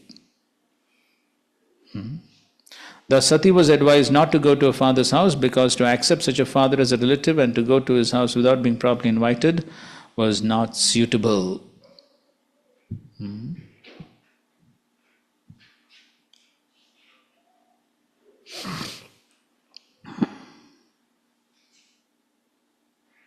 Okay, next, 19. Tatharibina vyadate shili mukhe shete aditango hridaye naduyata swanam yatha vakradhiyam durukti bhir divan nisham tapyati marmataditaha. Lord Shiva continued, if one is hurt by the arrows of an enemy, one is not as aggrieved as when cut by the unkind words of a relative. But such grief continues to rend one's heart day and night. Yes. So if enemy insults, it's not very surprising. You don't expect something better from an enemy. Correct? But if a relative or a friend does it, because it is unexpected, therefore it hurts even more.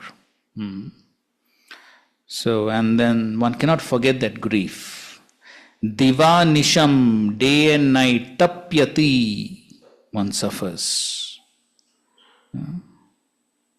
So, Prabhupada writes, Sati might have concluded that she would take the risk of going to her father's house, and even if her father spoke unkindly against her, she would be tolerant, as a son sometimes tolerates the reproaches of his parents. But Lord Shiva reminded her that she would not be able to tolerate such unkind words, because natural psychology dictates. There are quite a few purposes. Prabhupada speaks about psychology, right? Prabhupada in one lecture he says he was a student of psychology in his college days. So therefore Prabhupada knows about psychology. Natural psychology dictates that although one can suffer harm from an enemy and not mind so much, because pain inflicted by an enemy is natural. When one is hurt by the strong words of a relative, one suffers the effects continually day and night, and sometimes the injury becomes so intolerable that one commits suicide. So therefore, it is said that the one who is closest has the potential to hurt the most. So the closer one is,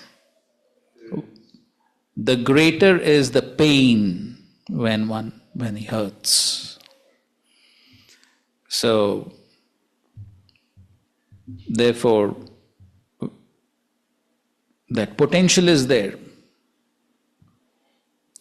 And therefore we find in the material worlds, on the material platform, so-called love.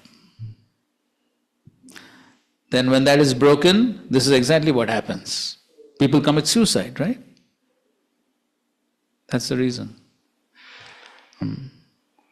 Of course, they don't understand that it is so-called love. But apparently they think that, oh, this person is so close. And so when that close person, he or she betrays that so-called love and goes away with somebody else. So many times we hear these things, right? People go to the extent of committing suicide because that becomes very intolerable. Oh, this person was so close, I trusted so much, and how can he do this?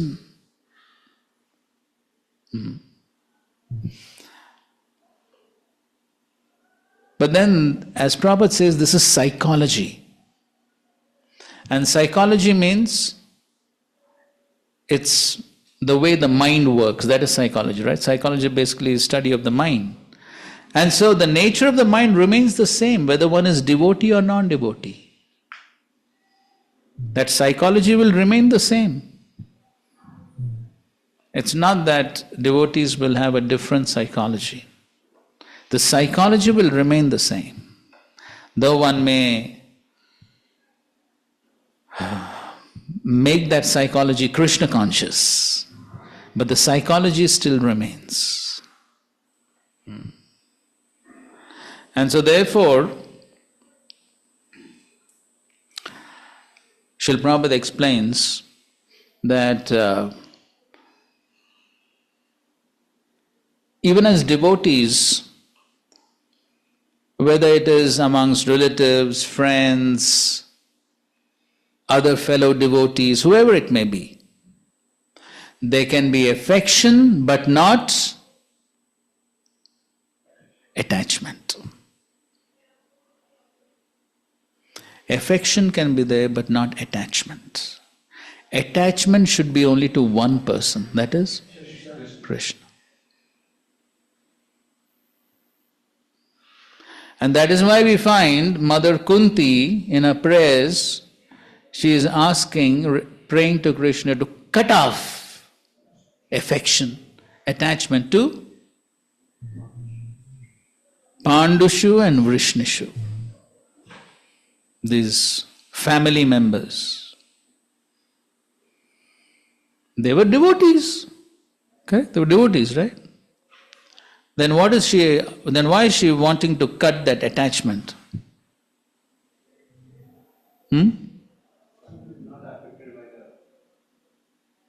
By what? Bodily relation. What she is requesting to cut off is the bodily relation, the material relation on the material platform. Because if there's attachment on the material platform, then it is Bharat Maharaj story. That is what happens on the material platform when there's attachment. Then because of that attachment, then one will be ready to compromise one's Krishna consciousness when there is material attachment.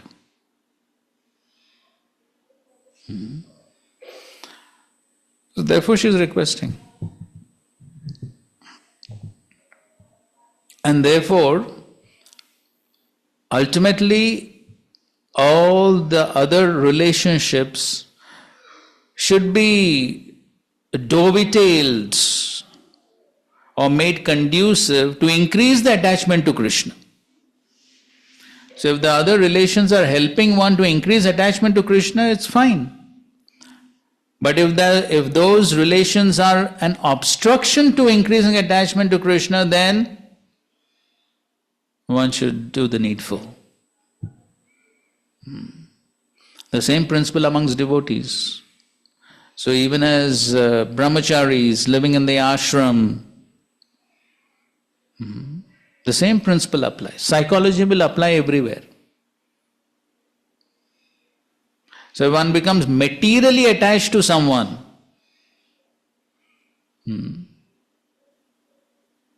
oh, this devotee is so nice, he helped me to get a good position here in this temple. Very nice.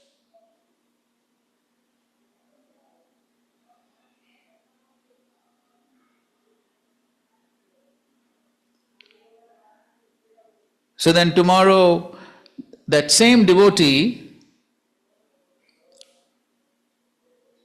due to whatever reason, he does things in such a way that he takes away the position. Then what?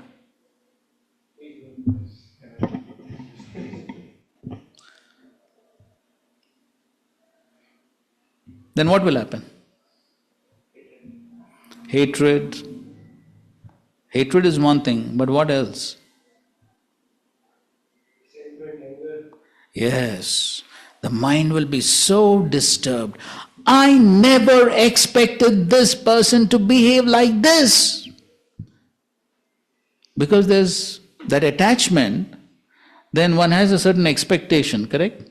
One has a certain expectation. Oh, this person is such a good friend, so he should always be behaving in such a nice, ideal way. He should never say anything against me. He should never hurt me. You should never do things against me. This becomes the expectation on a material platform. And the moment that person does something against those expectations, then what will happen? There's so much of anger because it has gone against my expectation.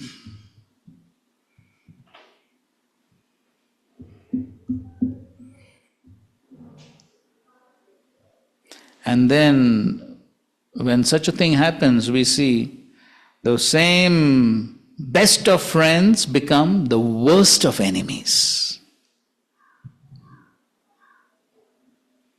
So therefore one should have a proper understanding of all these things. So therefore Prahlad Maharaj says, nobody is friend, nobody is enemy.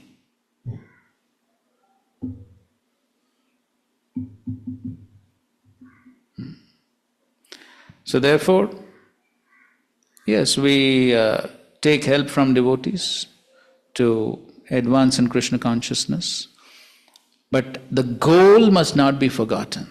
The goal is not to get attached to this one or that one. The goal is to become attached to Krishna. That's our only goal. And we see everyone else in relationship to Krishna. So if somebody is helping me in my Krishna consciousness, then yes, then that's good. Then that's conducive. That relationship is conducive. But it is not that we get attached to someone on a material platform. Attachments on the material platform will be dangerous, even in the society of devotees.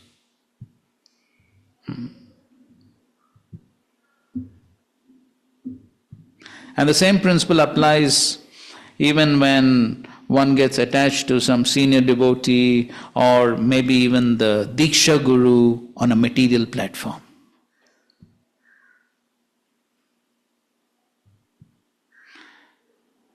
To give an example, so suppose one has got attached to a certain senior devotee or a guru because he sings very nicely.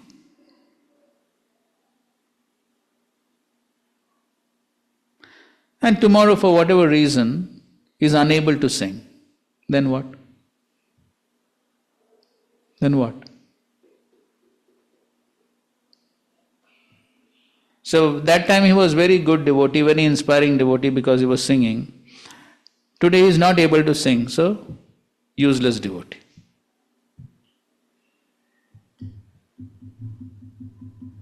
You understand the point? This is what happens when attachment is on a material platform. Huh? Yes, exactly. So that's the meaning of material attachment. So it's just based upon what is pleasing to my senses. That's all. So therefore the attachment has to be based on a spiritual platform.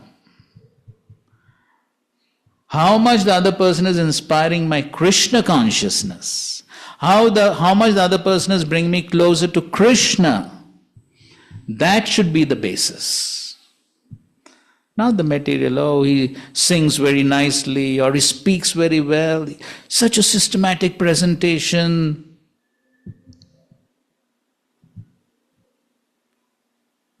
Or, oh, that devotee is so nice, so many jokes.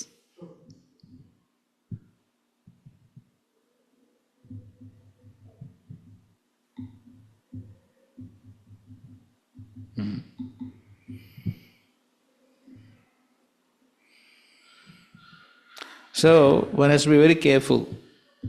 If one gets attached on a material platform, it will be Bharat Maharaj's story. We should remember that. So that is what he is telling here.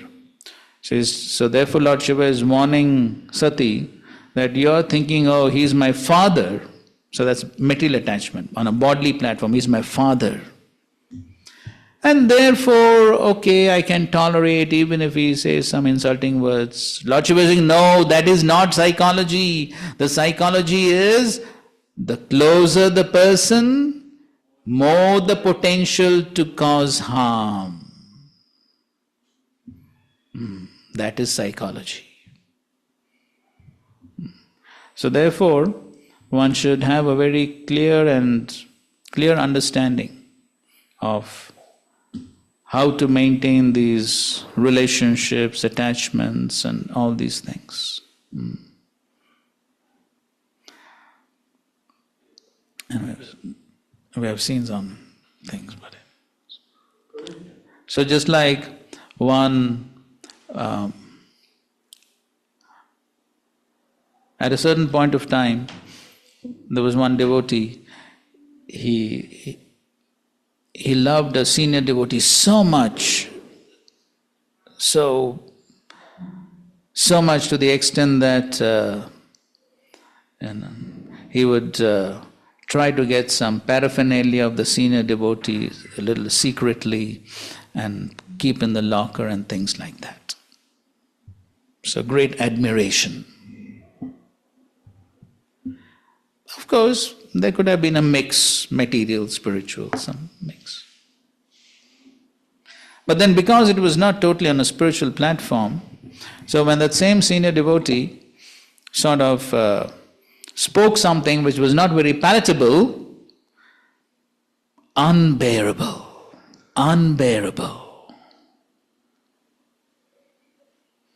That's what happens. So everything should be seen in a very balanced way. Therefore, once one disciple said to Srila Prabhupada, Srila Prabhupada,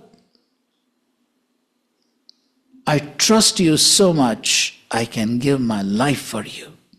I'm a little bit paraphrasing, I don't remember exactly. Srila Prabhupada immediately said, don't trust me, even I can cheat you.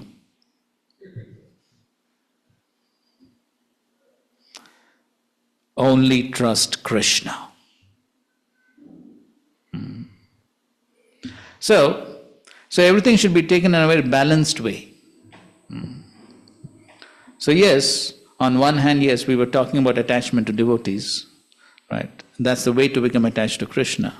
But again, it should not be on a material platform. It should be totally on a purely spiritual platform, not on a material platform. If it's on a material platform, there's going to be trouble. Because material platform is always unstable platform. So therefore, one has to see who's really inspiring me in my Krishna consciousness, and on that spiritual platform be attached, not on a material platform. You were saying something?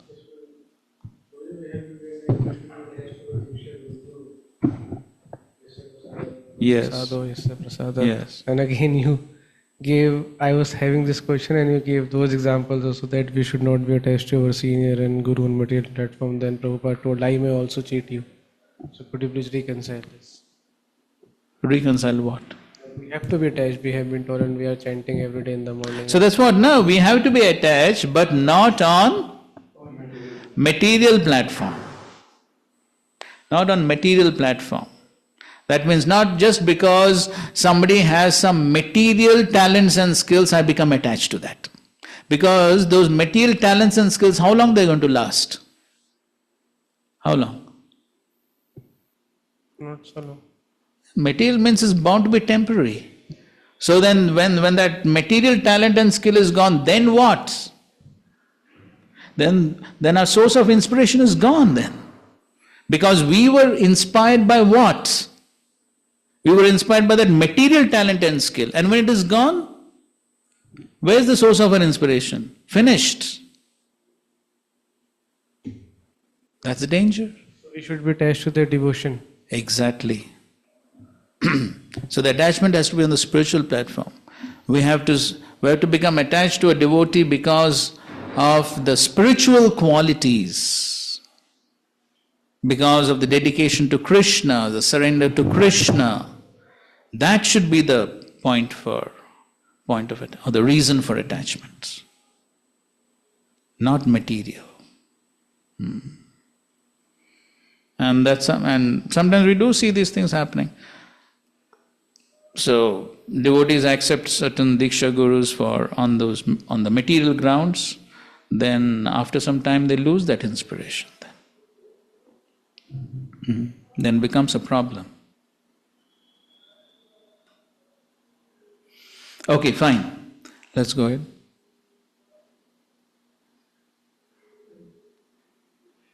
Where are we?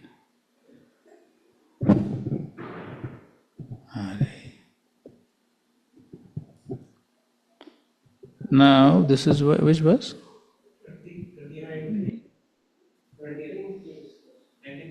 19 finished, 20. Okay, read. My dear white complexion wife, it is clear that of the many daughters of Daksha, you are the pet. Yet you will not be honored at his house because of your being my wife. Rather, you will be sorry that you are connected with me.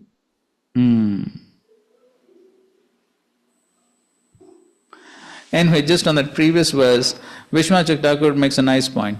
He says, limbs pained by the arrows fired by an enemy do not hurt so much, since one can still sleep.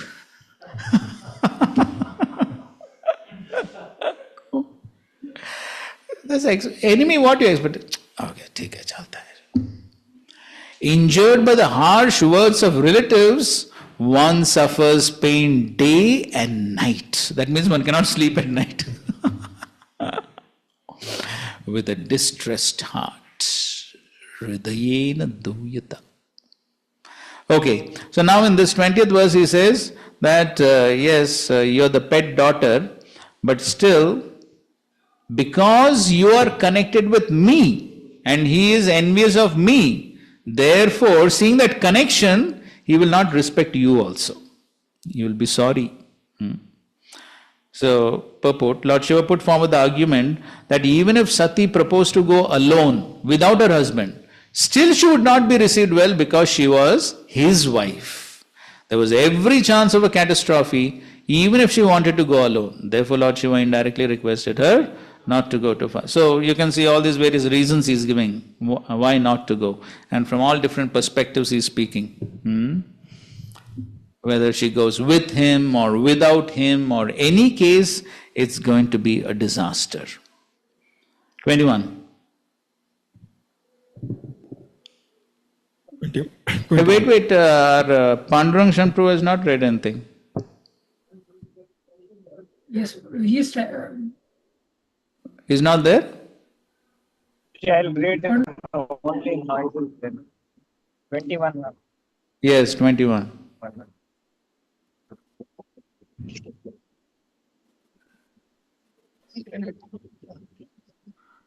Padu? One who is conducted by false ego and thus always distressed both mentally and sensually cannot tolerate the opulence of self-realized person. Being unable to rise to the standard of self-realization, he envies such person as much as demons envy the Supreme Personality of Godhead. Okay, so now he's talking about why Lord Shiva is envious, why Daksha is envious of him. So the reason is, they cannot tolerate the opulence of self-realized persons, one who is conducted by the false ego. He is burning papachamanena. Papachamanena. He is burning.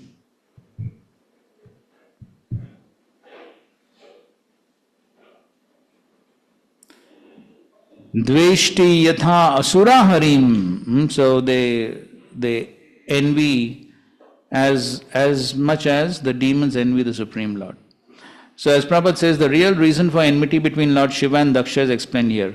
Daksha was envious of Lord Shiva because of Shiva's high position as an incarnation of a quality of the Supreme Personality of Godhead, and because Shiva was directly in contact with the Super Soul and was therefore honored and given a better sitting place than he. Okay, so that was the main reason. So the main reason was that he has a better position, spiritual position, and therefore he is envious. There were many other reasons also. Daksha, being materially puffed up, could not tolerate the high position of Lord Shiva. So his anger at Lord Shiva's not standing up in his presence was only the final manifestation of his envy. So he was harboring that envy since many years, but that was the final manifestation. So it went totally out of control at that point of time. So Lord Shiva is always in meditation and always perceives the super soul as expressed here by the words Purusha Buddhi Sakshinam. The position of one whose intelligence is always absorbed in meditation upon the Supreme Personality of God is very great and cannot be imitated by anyone, especially an ordinary person. Okay, so when Daksha entered the arena of Yajna, Lord Shiva was in meditation and might not have seen Daksha enter, but Daksha took the opportunity to curse him because Daksha had maintained an envious attitude towards Lord Shiva for a long time. Those who are actually self-realized see every individual body is a temple of Supreme Personality of Godhead, because Supreme Personality of Godhead is Paramatma. When one offers respect to the body, it is not to the material body, but to the presence of the Supreme Lord. Yes, further down he says, but because Daksha was not very elevated, he thought that obeisances were offered to the material body. And because Lord Shiva did not offer respect to his material body, Daksha became envious. Such persons, being unable to rise to the standard of self-realized souls like Lord Shiva, are always envious.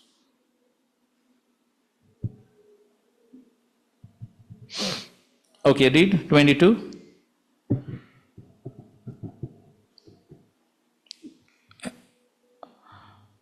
Paramprabhu, you are going to read? Not audible? Yes. Is it audible? Yes. My dear young wife, certainly friends and relatives offer mutual greetings by standing up, welcoming one another, and offering obeisances. But those who are elevated to the transcendental platform, being intelligent, offer such respects to the super soul, who is sitting within the body, not to the person who identifies with the body. Yes, so similar point. That is, one offers obeisances to the super soul. And that's what Prabhupada is explaining. It may be argued that since Daksha was the father-in-law of Lord Shiva, it was certainly the duty of Lord Shiva to offer him respect. In answer to that argument is explained here that when a learned person stands up or offers obeisances and welcome, he offers respect to the super soul who is sitting within everyone's heart. It is seen therefore among Vaishnavas that even when a disciple offers obeisances to his spiritual master, the spiritual master immediately returns the obeisances because they are mutually offered not to the body but to the super soul. Therefore, the spiritual master also offers respect to the super soul situated in the body of the disciple. The Lord says in Srimad Bhagavatam that offering respect to his devotee is more valuable than offering respect to him. Devotees do not identify with the body. So offering respect to Vaishnava means offering respect to Vishnu. It is stated also that as a matter of etiquette, as soon as one sees a Vaishnava, one must immediately offer him respect, indicating the super soul sitting within. A Vaishnava sees the body as a temple of Vishnu. Since Lord Shiva had already offered respect to the super soul in Krishna consciousness, offering respect to Daksha who identified with his body was already performed. Because Lord Shiva was already meditating on the super soul. So therefore there was no need in that sense, because he did not notice Daksha entering. There was no need to offer respect to his body, for that is not directed by any Vedic injunction. Okay, verse number 23.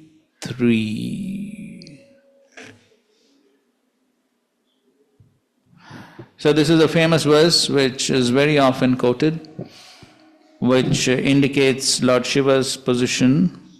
Sattvam vishuddham vasudeva shabditam yadi yate tatra pumana pavritaha sattve cha tasmin bhagavan vasudevo yadokshajo me namasa vidhiyate. I am always engaged in offering obeisances to Lord Vasudeva in pure Krishna consciousness. Krishna consciousness is always pure consciousness, in which the Supreme Personality of Godhead known as Vasudeva is revealed without any covering. So this is Shuddha Sattva existence. Sattvam Vishuddham Vasudeva Shabdam. So therefore the Shuddha Sattva platform is also called as also called as Vasudeva platform. So it is a platform on which Vasudev is realized. So the platform on which Vasudev is realized is called as the Vasudev platform. Because from Vasudev comes Vasudev. So therefore it is called as the Vasudev platform or the Shuddha Sattva platform.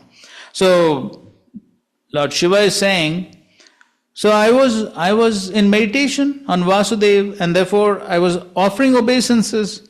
Then why Daksha is upset? And when does the Shuddha Sattva enter into a devotee? On which platform? Bhava. So Bhava is also called as Prema Ankura.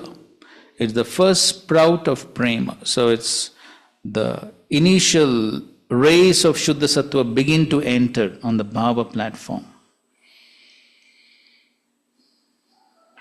Therefore, Prabhupada writes, this state of existence is called Shuddha Sattva, which means that it is transcendental to the material qualities. Since the Shuddha Sattva existence is under the direct action of the internal potency, in this state the activities of material consciousness stop.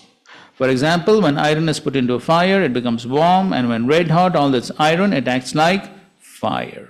Similarly, when copper is surcharged with electricity, its action as copper stops, it acts as electricity. And then he's quoting Vamshi Acharya. So therefore, Shuddha Sattva is described in this verse as the transcendental position which is technically called Vasudeva.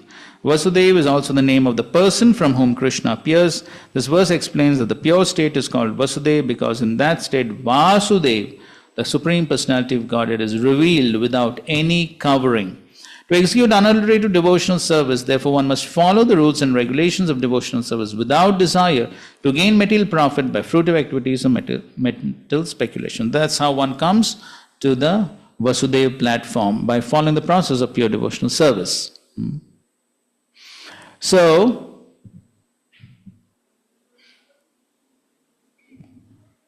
in pure devotional service, one simply serves the Supreme Personality of Godhead as a matter of duty, without reason, without being impeded by material conditions. What's the verse?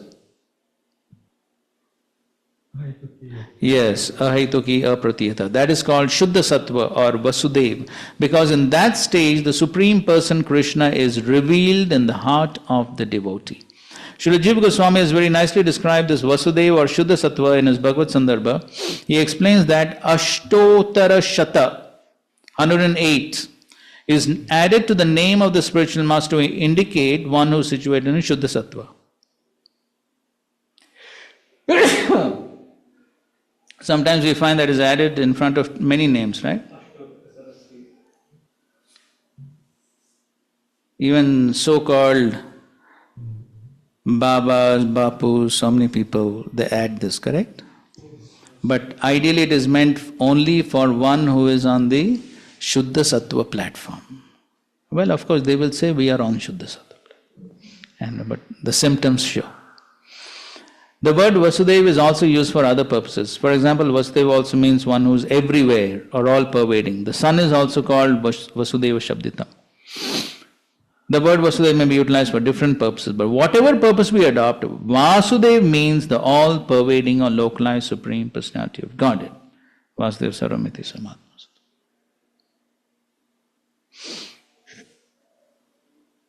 Jnanam Satvikam Kevalyam. When one is situated in pure transcendental knowledge, one is situated in Kevalya. Therefore, Vasudeva also means Kevalya, a word which is generally used by the impersonalists. Impersonal Kevalya is not the last stage of realization, but in Krishna consciousness, Kevalya, when one understands the Supreme Personality of Godhead, then one is successful. Okay, so Kevalya or Nirvan can be used is used by so many people, but it depends on what's the realization. Okay, so Kevalya, Mukti. So impersonalists also use the word, but their understanding is incomplete. So we also can use those words, but with that complete understanding.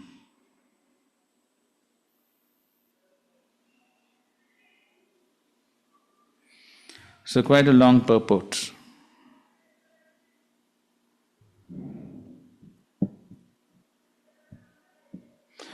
So further down, Prabhupada writes, how to come to that platform? Abhyasa yoga yuktena. By executing one's prescribed duties in devotional service, chetasa nanya gamina. Which verse is that? From Bhagavad Gita?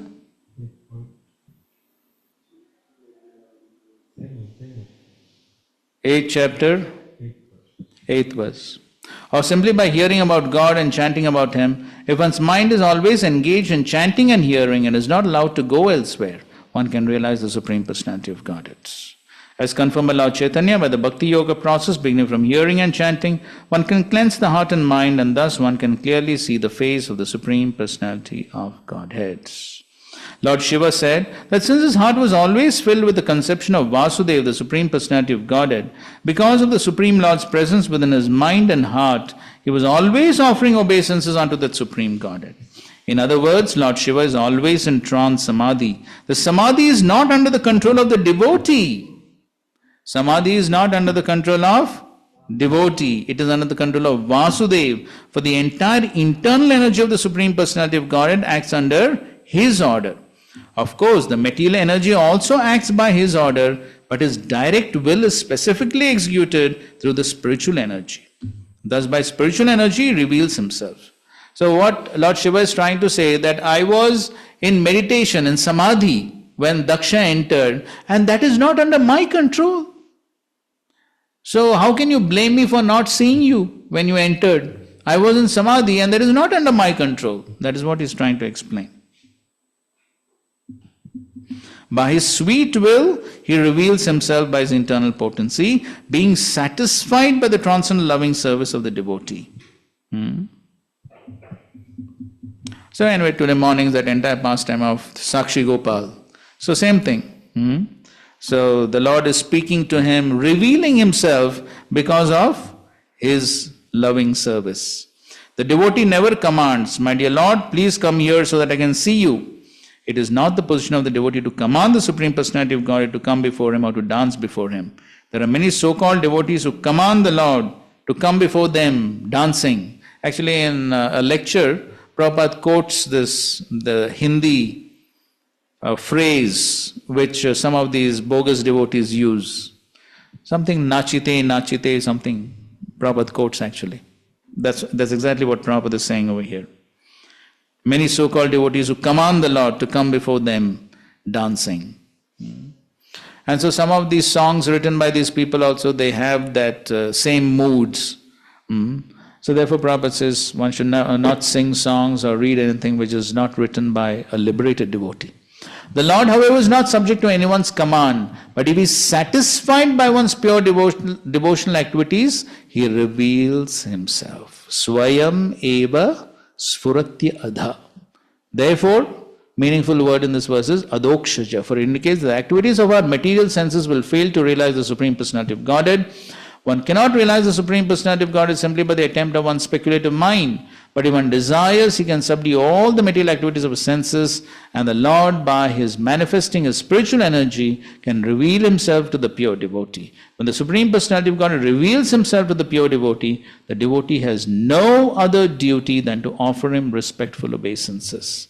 The Absolute Truth reveals himself to the devotee in his form. He is not formless. Vasudeva is not formless.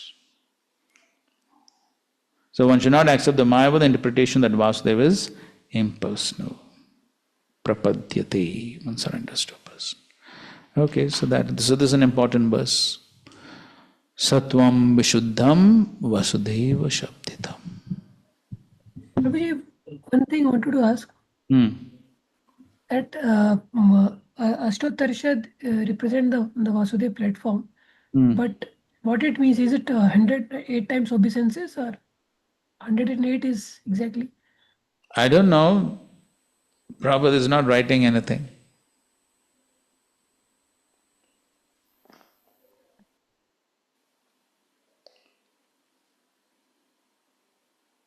Maybe we'll have to find out. Anybody knows what it means?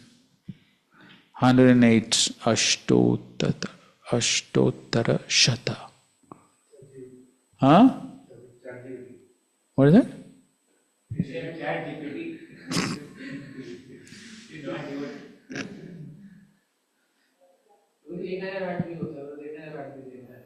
Acha? Okay, then it can be increased to any number. Huh?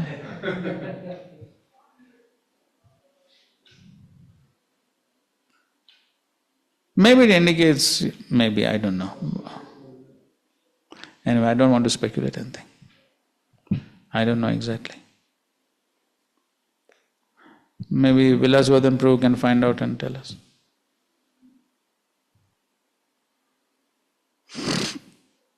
Okay, fine. So Srila Prabhupada gave a very elaborate commentary. Okay, let's proceed. 24. So now, after speaking all these various reasons, Lord Shiva is giving a conclusion. What is that? Therefore, you should not see your father, although he is the giver of your body, because he and his followers are envious of me. Because of his envy, O most worshipful one, he has insulted me with cruel words, although I am innocent. Okay, so in the previous verse he proved why he is innocent.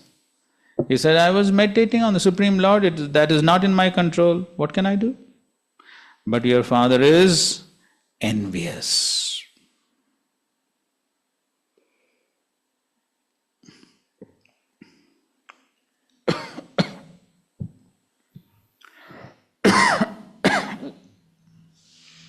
So Prabhupada is writing how both the husband and the father, both are worshipable for a woman.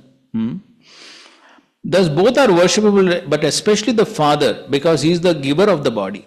Lord Shiva reminded Sati, your father is undoubtedly worshipable even more than I am, but take care. For although he is the giver of your body, he may also be the taker of your body. Because when you see your father, because of your association with me, he may insult you. An insult from a relative is worse than death, especially when one is well situated. So the same point. The insult from the relative is worse than death. Okay, and 25? If in spite of this instruction you decide to go, neglecting my words, the future will not be good for you. You are most respectable, and when you are insulted by your relative, this insult will immediately be equal to death. Yes, so Lord Shiva, he gave his reasons why she should not go. He gave the conclusion that you must not go. But in spite of my instruction, if you decide to go, what to do? Free will is always there. But then he's giving a prediction, the future will not be good.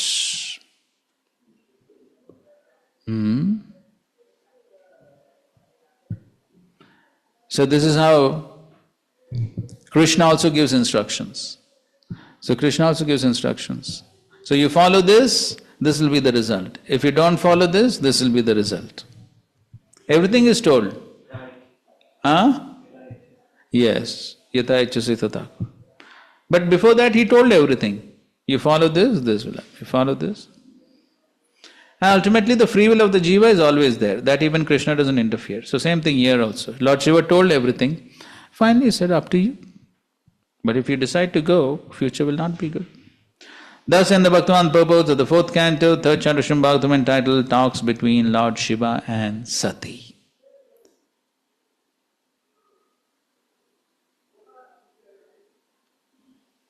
That was 4th chapter, right? Oh, that was 3rd chapter. Okay, chapter 4, Sati quits her body.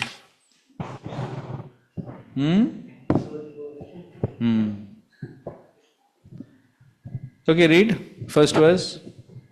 The sage Maitreya said, Lord Shiva was silent after speaking to Sati. Seeing her between decisions, Sati was very much anxious to see her relatives at her father's house. But at the same time, she was afraid of Lord Shiva warning. Her mind unsettled. She moved in out of the room as a swine moves this way and that way. So she was in a big dilemma now. what to do, to go or not to go. So she's moving around restlessly in and out of the house. But I don't know, they had a house? Huh? They didn't have a house, no?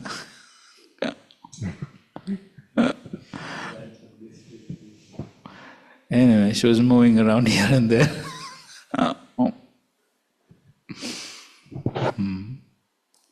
So as and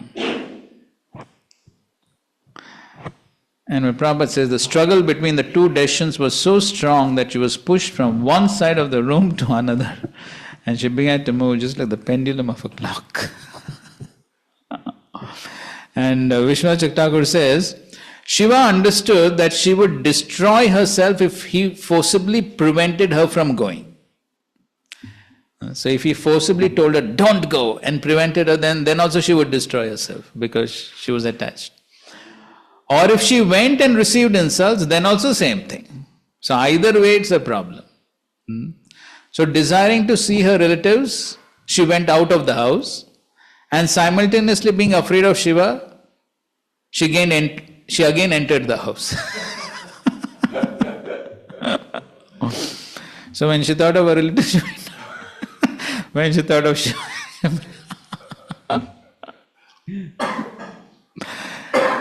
in this way, though one person, she took two forms. Outside, inside, outside.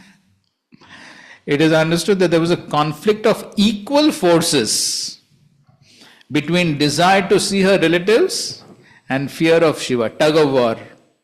And both sides are equal. So on one hand, she is attached to seeing her relatives, and on the other hand, she has her fear of Shiva. So she's pulled. So therefore, inside, outside, inside. That was what was going on. Okay, next. Sati felt very much sorry at being forbidden to go see her relatives at her father's house. And due to affection for them, tears fell from her eyes. Shaking and very much afflicted, she looked at her uncommon husband, Lord Shiva, as if she were going to blast him with her vision. So she was attached to a relative, she wanted to go, even though he told her not to go. But she was angry at him because he didn't give permission. So she's angry. As if she is going to blast. Pradakshati. Prabhupada says the word aprati purusham used in this verse means one who has no equal. Lord Shiva has no equal in the material world in regard to equality towards everyone. His wife Sati knew that her husband was equal towards everyone. So why in this case was he so unkind to his wife that he did not allow her to go to her father's house? So that is why she had addressed him as? In a previous verse she addressed him as? Indicating his kindness. Nilkant, yes. So he was so kind to all the living entities, he drank poison. But why is he so unkind to me now? He's not allowing me to go. So this distressed her more than she could tolerate. Okay, it went beyond her level of tolerance. And she looked at her husband as if she were ready to blast him with her vision.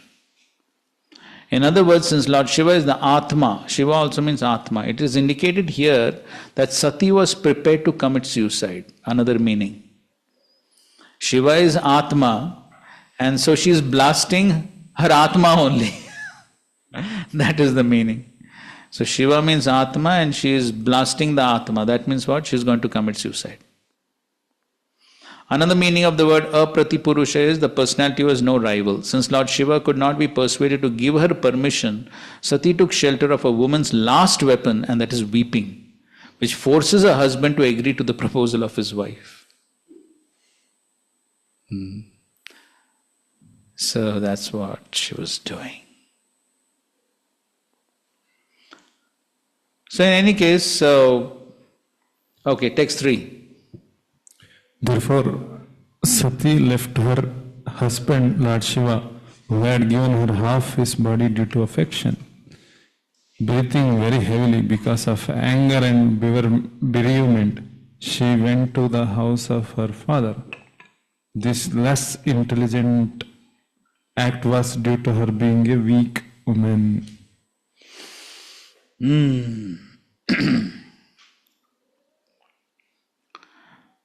Straina vimudadhi. Straina means by a womanly nature.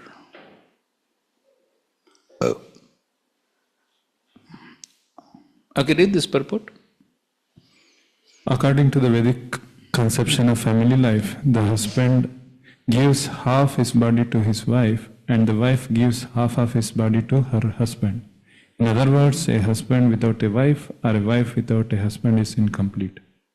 Vedic marital relationship existed between Lord Shiva and Sati, but sometimes, due to weakness, a woman becomes very much attracted by the members of her father's house, and this happened to Sati. In this verse, it is specifically mentioned that she wanted to leave such a great husband as Shiva because of her womanly weakness. In other words, womanly weakness existed even in the relationship between husband and wife. Generally, separation between husband and wife is due to womanly behavior. Divorce takes place due to womanly weakness. The best course for a woman is to abide by the orders of her husband. That makes family life very peaceful. Sometimes there may be misunderstanding between husband and wife, as found even in such an elevated family relationship as that of Sati and Lord Shiva. But a wife should not leave her husband's protection because of such a misunderstanding. If she does so, it is understood to be due to her womanly weakness.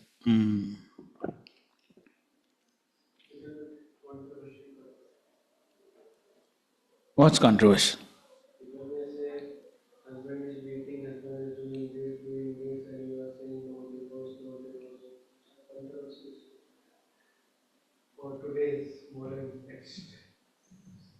Of course, husbands are also supposed to act like husbands.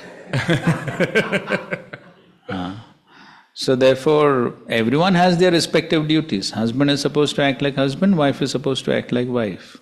But the point that Prabhupada is making is that disagreements can always be there.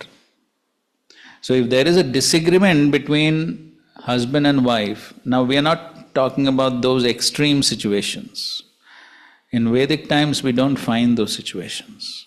But the probability of disagreements can always be there in the material world.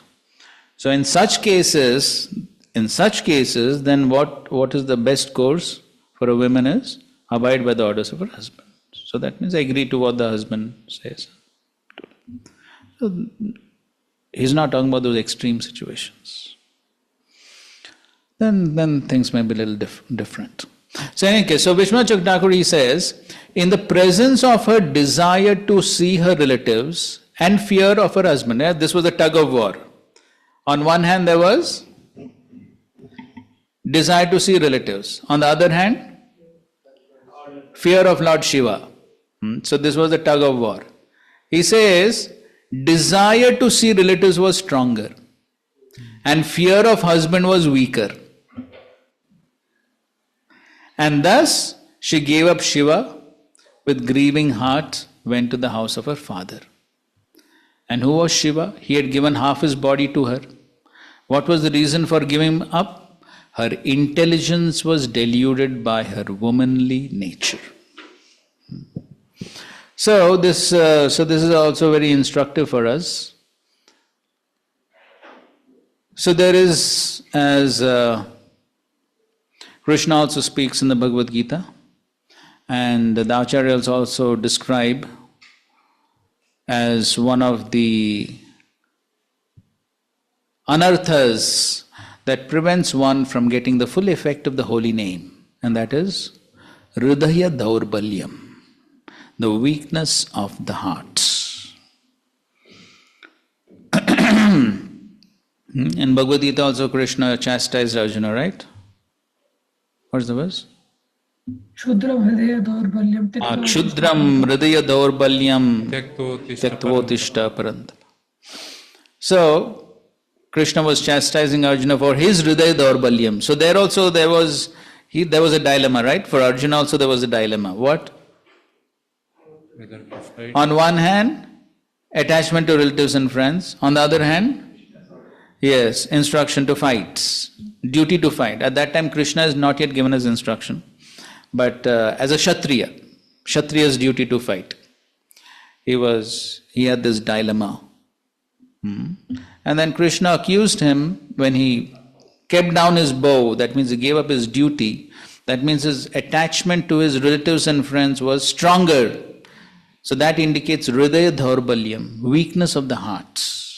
That means the heart is pulled by material affections or material tendencies. The heart is not sufficiently spiritually strong to withstand the material tendencies in this tug of war. Right? At every moment, practically we face tug of war, isn't it?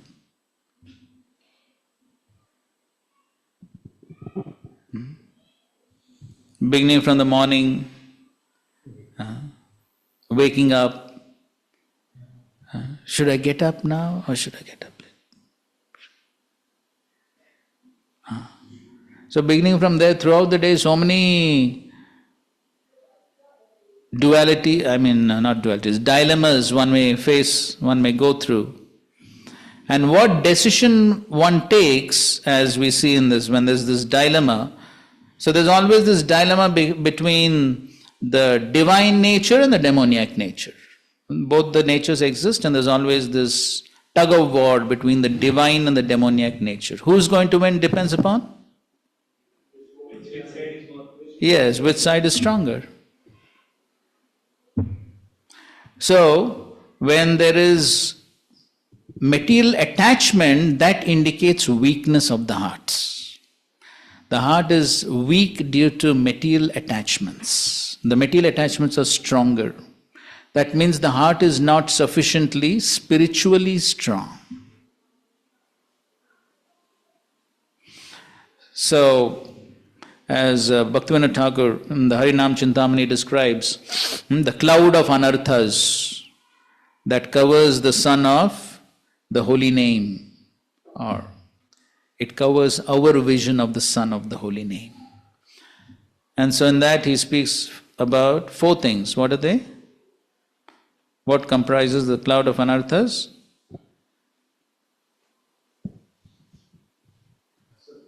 Yes, Asat Trishna, Hridaya Daurbalyam, Apradhs, and? What's that? Jadya, Jadatva. No.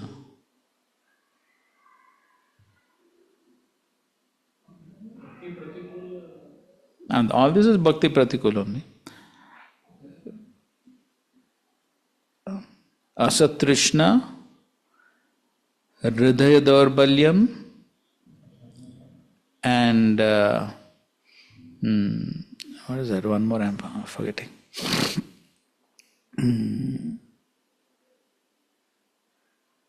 Asat Trishna, that is material things.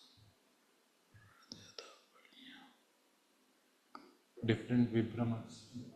No, that is the mist of Tattva, that is the ignorance part. But this anarthas, under these anarthas, there are 4 things. 4, right? Asat Trishna, Hridaya Daurbalyam, Apradhs, and anyway. So this Hridaya Daurbalyam, in the Hridaya Daurbalyam he talks about the envy, then Pratishtasha, and then desire for getting material things, all these come under Hridaya Daurbalyam. So when the heart is weak, then the heart is attached to all these material tendencies. Envy, desire for puja, la, pratishta, all this is due to a weak heart. That means the heart is not sufficiently spiritually strong. So the same thing here. So because Kutinati, I think one. Fourth one. No, Kutinati is not, it doesn't come as a separate category. No. Anyway, we'll think about that. So the Hridaya Daurbalyam is a spiritually weak heart. Spiritually weak heart. And so therefore then one tends to lean towards material things.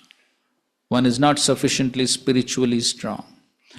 So when there are material attractions, material distractions, one leans towards them, one tends to go towards the material things because one is not sufficiently spiritual. No, that is the ignorance part you're talking about, the ignorance part.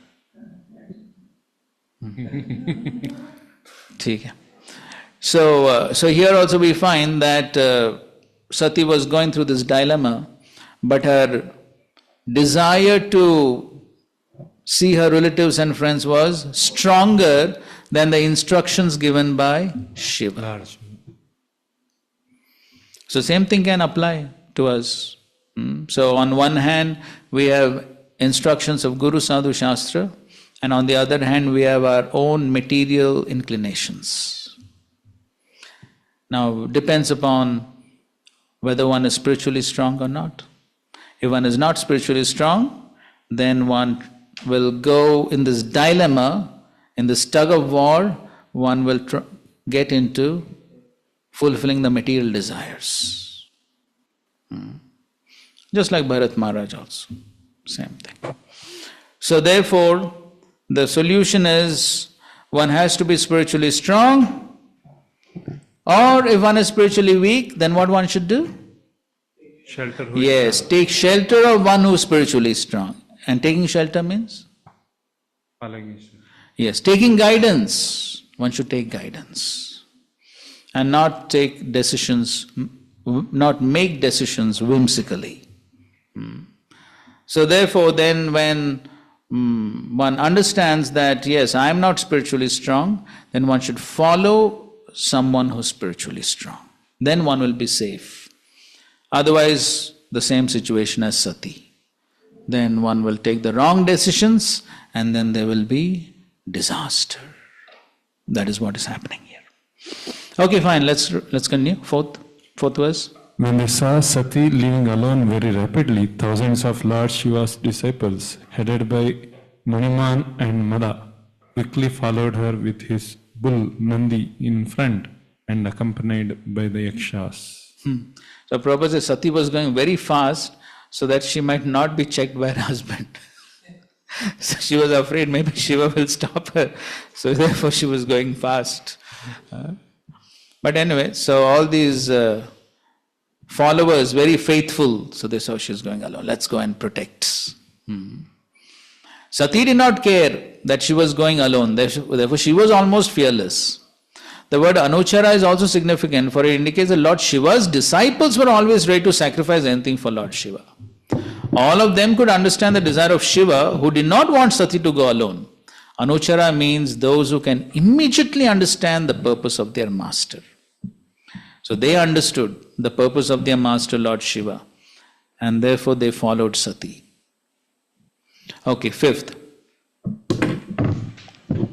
The disciples of Lord Shiva arranged for Sati to be seated on the back of a bull and gave her the bird which was her pet.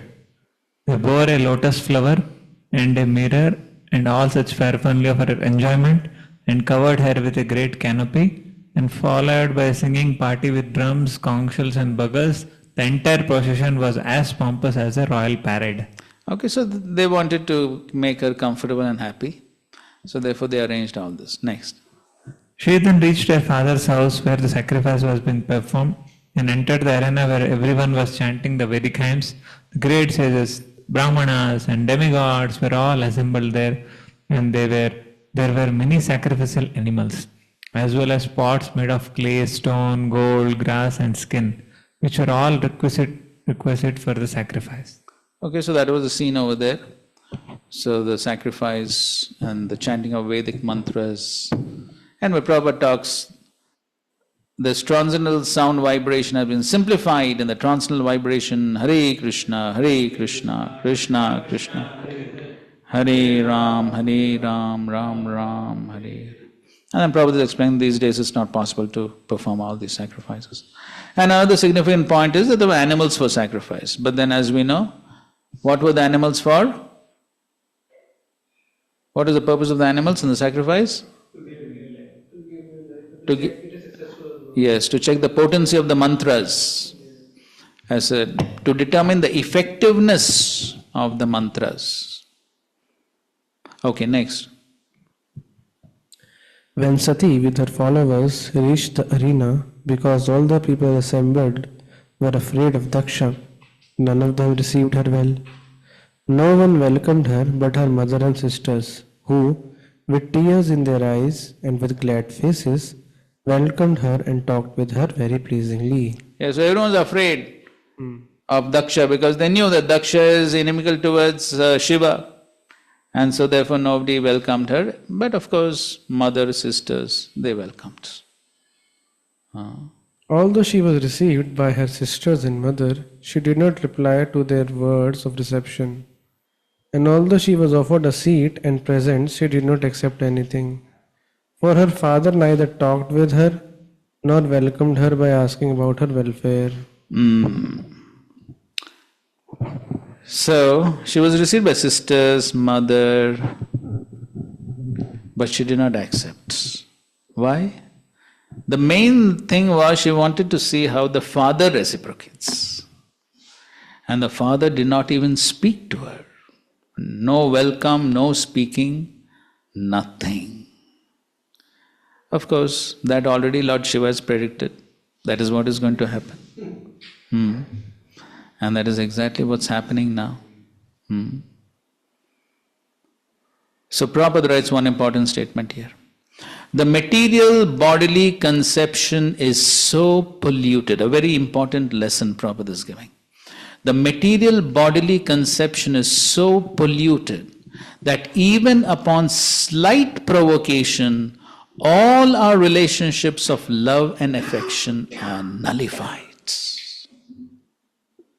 The material bodily conception is so polluted that even upon slight provocation, all our relationships of love and affection are nullified. What example are you giving?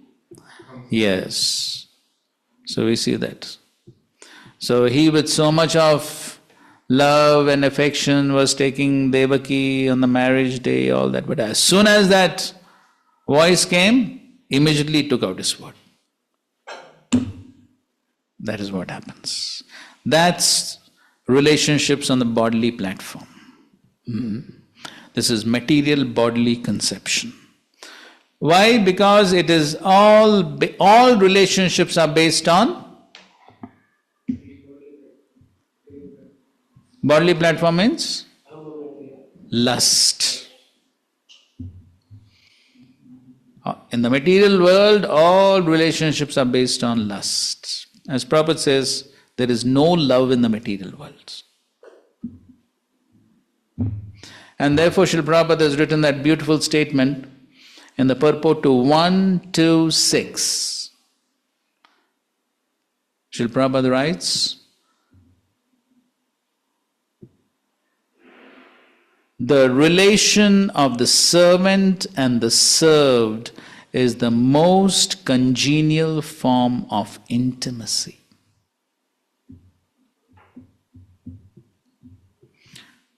The relation of servant and served is the most congenial form of intimacy. So when will a relationship be intimate?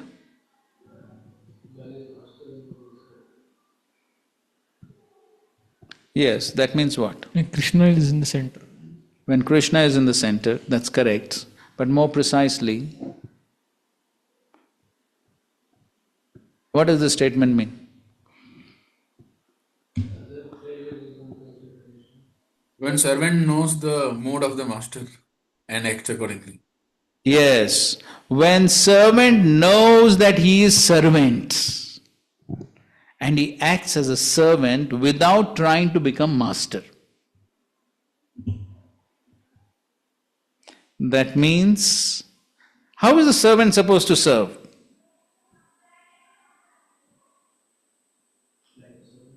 What is it? Selflessly. Correct? That's how a servant is supposed to serve. The servant is only supposed to act according to the pleasure of the master. Selflessly. That is a real servant. So when the relationship is on the selfless platform, then it becomes intimate. Therefore, Srila Prabhupada says, the only example of love in the material world, to some degree, is what? Mother and child. Why? Yes. Because there is selfless service. Because there is selfless service between mother and child, therefore that relation becomes most intimate. That's the principle. And to the degree one is thinking about one's own selfish enjoyment, the relation will be very superficial, no intimacy. Because then it's only exploitation. And that's what Prabhupada is writing here. The material bodily conception is so polluted. So that means if the relationship is on the material bodily platform, you can't expect that relation to last too long. If there is a slight provocation, slight impediment, the relationship breaks. Chaitanya Prabhu, when he came here the last time, he was giving this, he was in his class, he was giving that example, if you remember, of a husband and wife who could not agree on the temperature of the AC, and therefore they went for a divorce. Remember? Yes. They could not agree on the temperature of the AC, therefore divorce. What type of relation is that? Huh? Absolutely no consideration of the other person. It's all based on me. What will please me? That's all. Then the relationship is so superficial. It just breaks so easily. What is that provoking factor? So trivial. Such a trivial provoking factor, relationship breaks. Why? Because practically there's no love. Zero love. It is 100% lust. That's why. So that is what happens on the material platform. That's why we were having that whole discussion. Even amongst devotees, if the relationships are on the material platform, same thing will be the result. Therefore, the relationships have to be on a spiritual platform, where one is trying to serve the other person by trying to help the other person spiritually. Then the relationships will be intimate. If they're just selfish, very superficial relationship. And so here, that relationship between Daksha and his daughter also was like that. So if actually Daksha had love for Sati, what would happen? If actually Daksha had love for Sati, his daughter, then what would be the result? He would have forgotten and Shiva, you have heard? That is also on a lower platform. If actually there was love, then what? Yes, because if he actually had love for his daughter, that means whatever his daughter likes, he should accept. That is the meaning of love, isn't it? What is the meaning of love? Love means that I am ready to sacrifice my opinion for the sake of the person I love. I am ready to sacrifice my dislikes and likes and dislikes for the person I love. So if his daughter loves Shiva, then he should happily accept that. That is the meaning of love. But no, that means there's no love. It's all on basis of what I like. I don't like Shiva, and you are marrying Shiva, therefore I don't like you also. That's not love. So then it's all based on what I like and dislike. That is not love. Love means the object of love, what he likes or she likes, I accept that. That's the meaning of love. And especially in this case when the person is so highly spiritually elevated. So, but this is not love. So it's on a material platform. Bodily relationships are so transient that even though one is affectionate towards someone in a bodily relationship, a slight provocation terminates this intimacy. Slight provocation terminates. That is what happens when the relationship is on a bodily platform. And therefore, Srila Prabhupada quotes from one of the Upanishads in that, you can see in the purport to these verses in the Chaitanya Charitamrita where Krishna Consciousness Goswami is defining kama and prema. In that purport, Srila Prabhupada is quoting from some scripture and he says, love means that even though there may be so many reasons for a relationship to break, in spite of that, it does not break. That is love. When there could be so many reasons for a relationship to break, but still it does not break, that is love. As we see in all these cases, examples of? Yes, the gopis or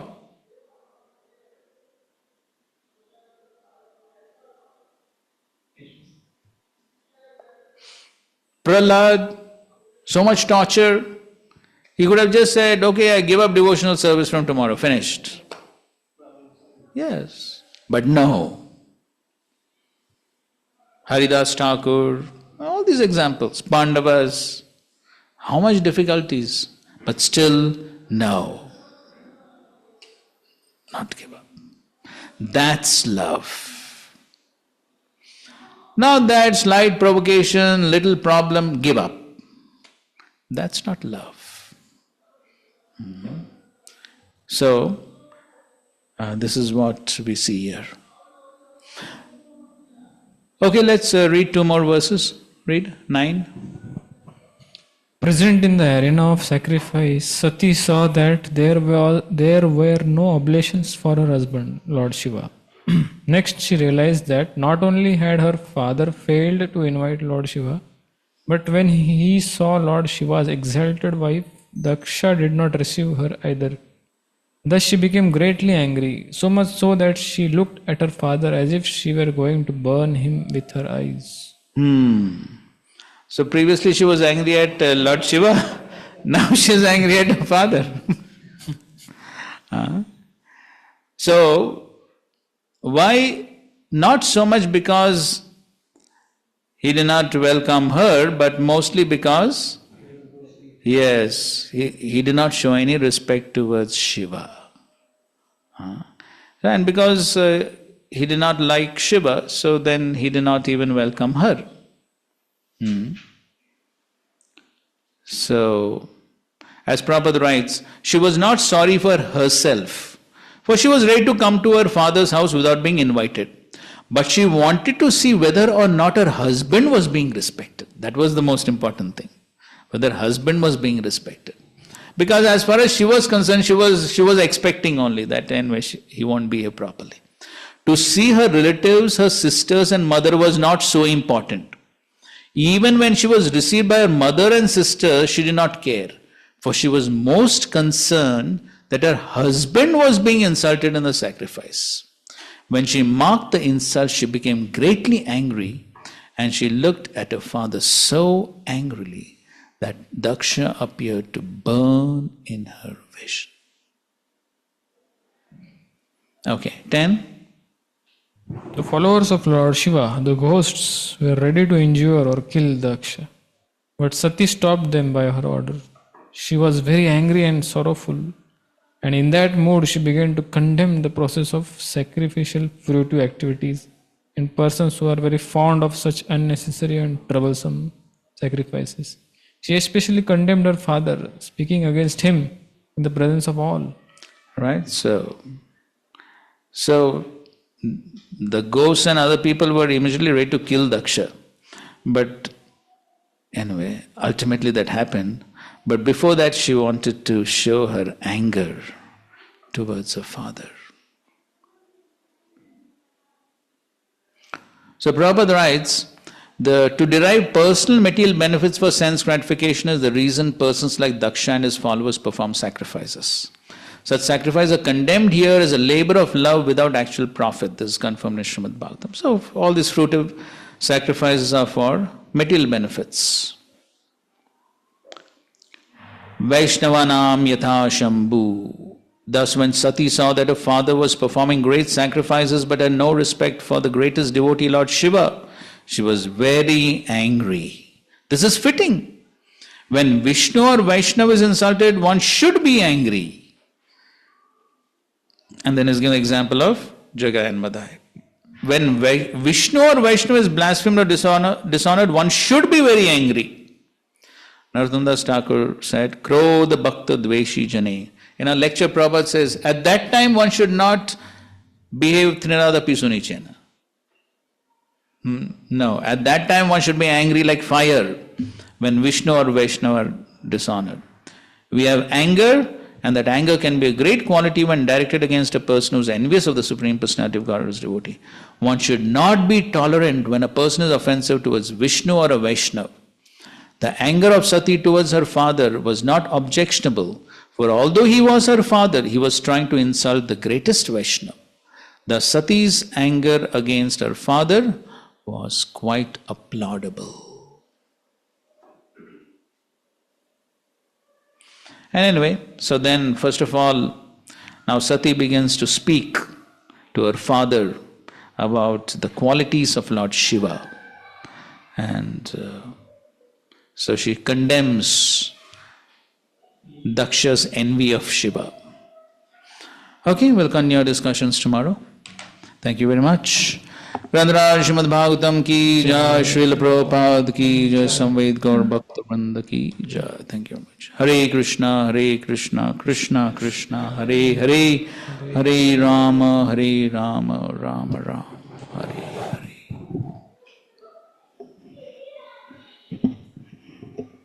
Human psychology, not so simple.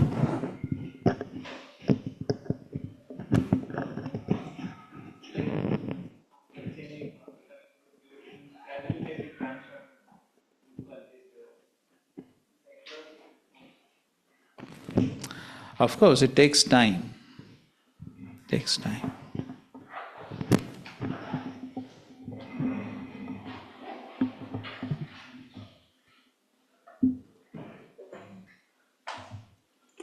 That is the whole purpose. We were discussing the other day, training the mind.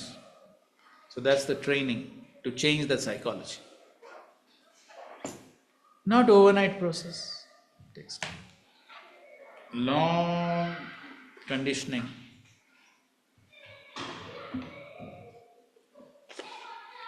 Today brahmachari class is there, no? Yes. Maharaj. They wrote some topic or something. CC.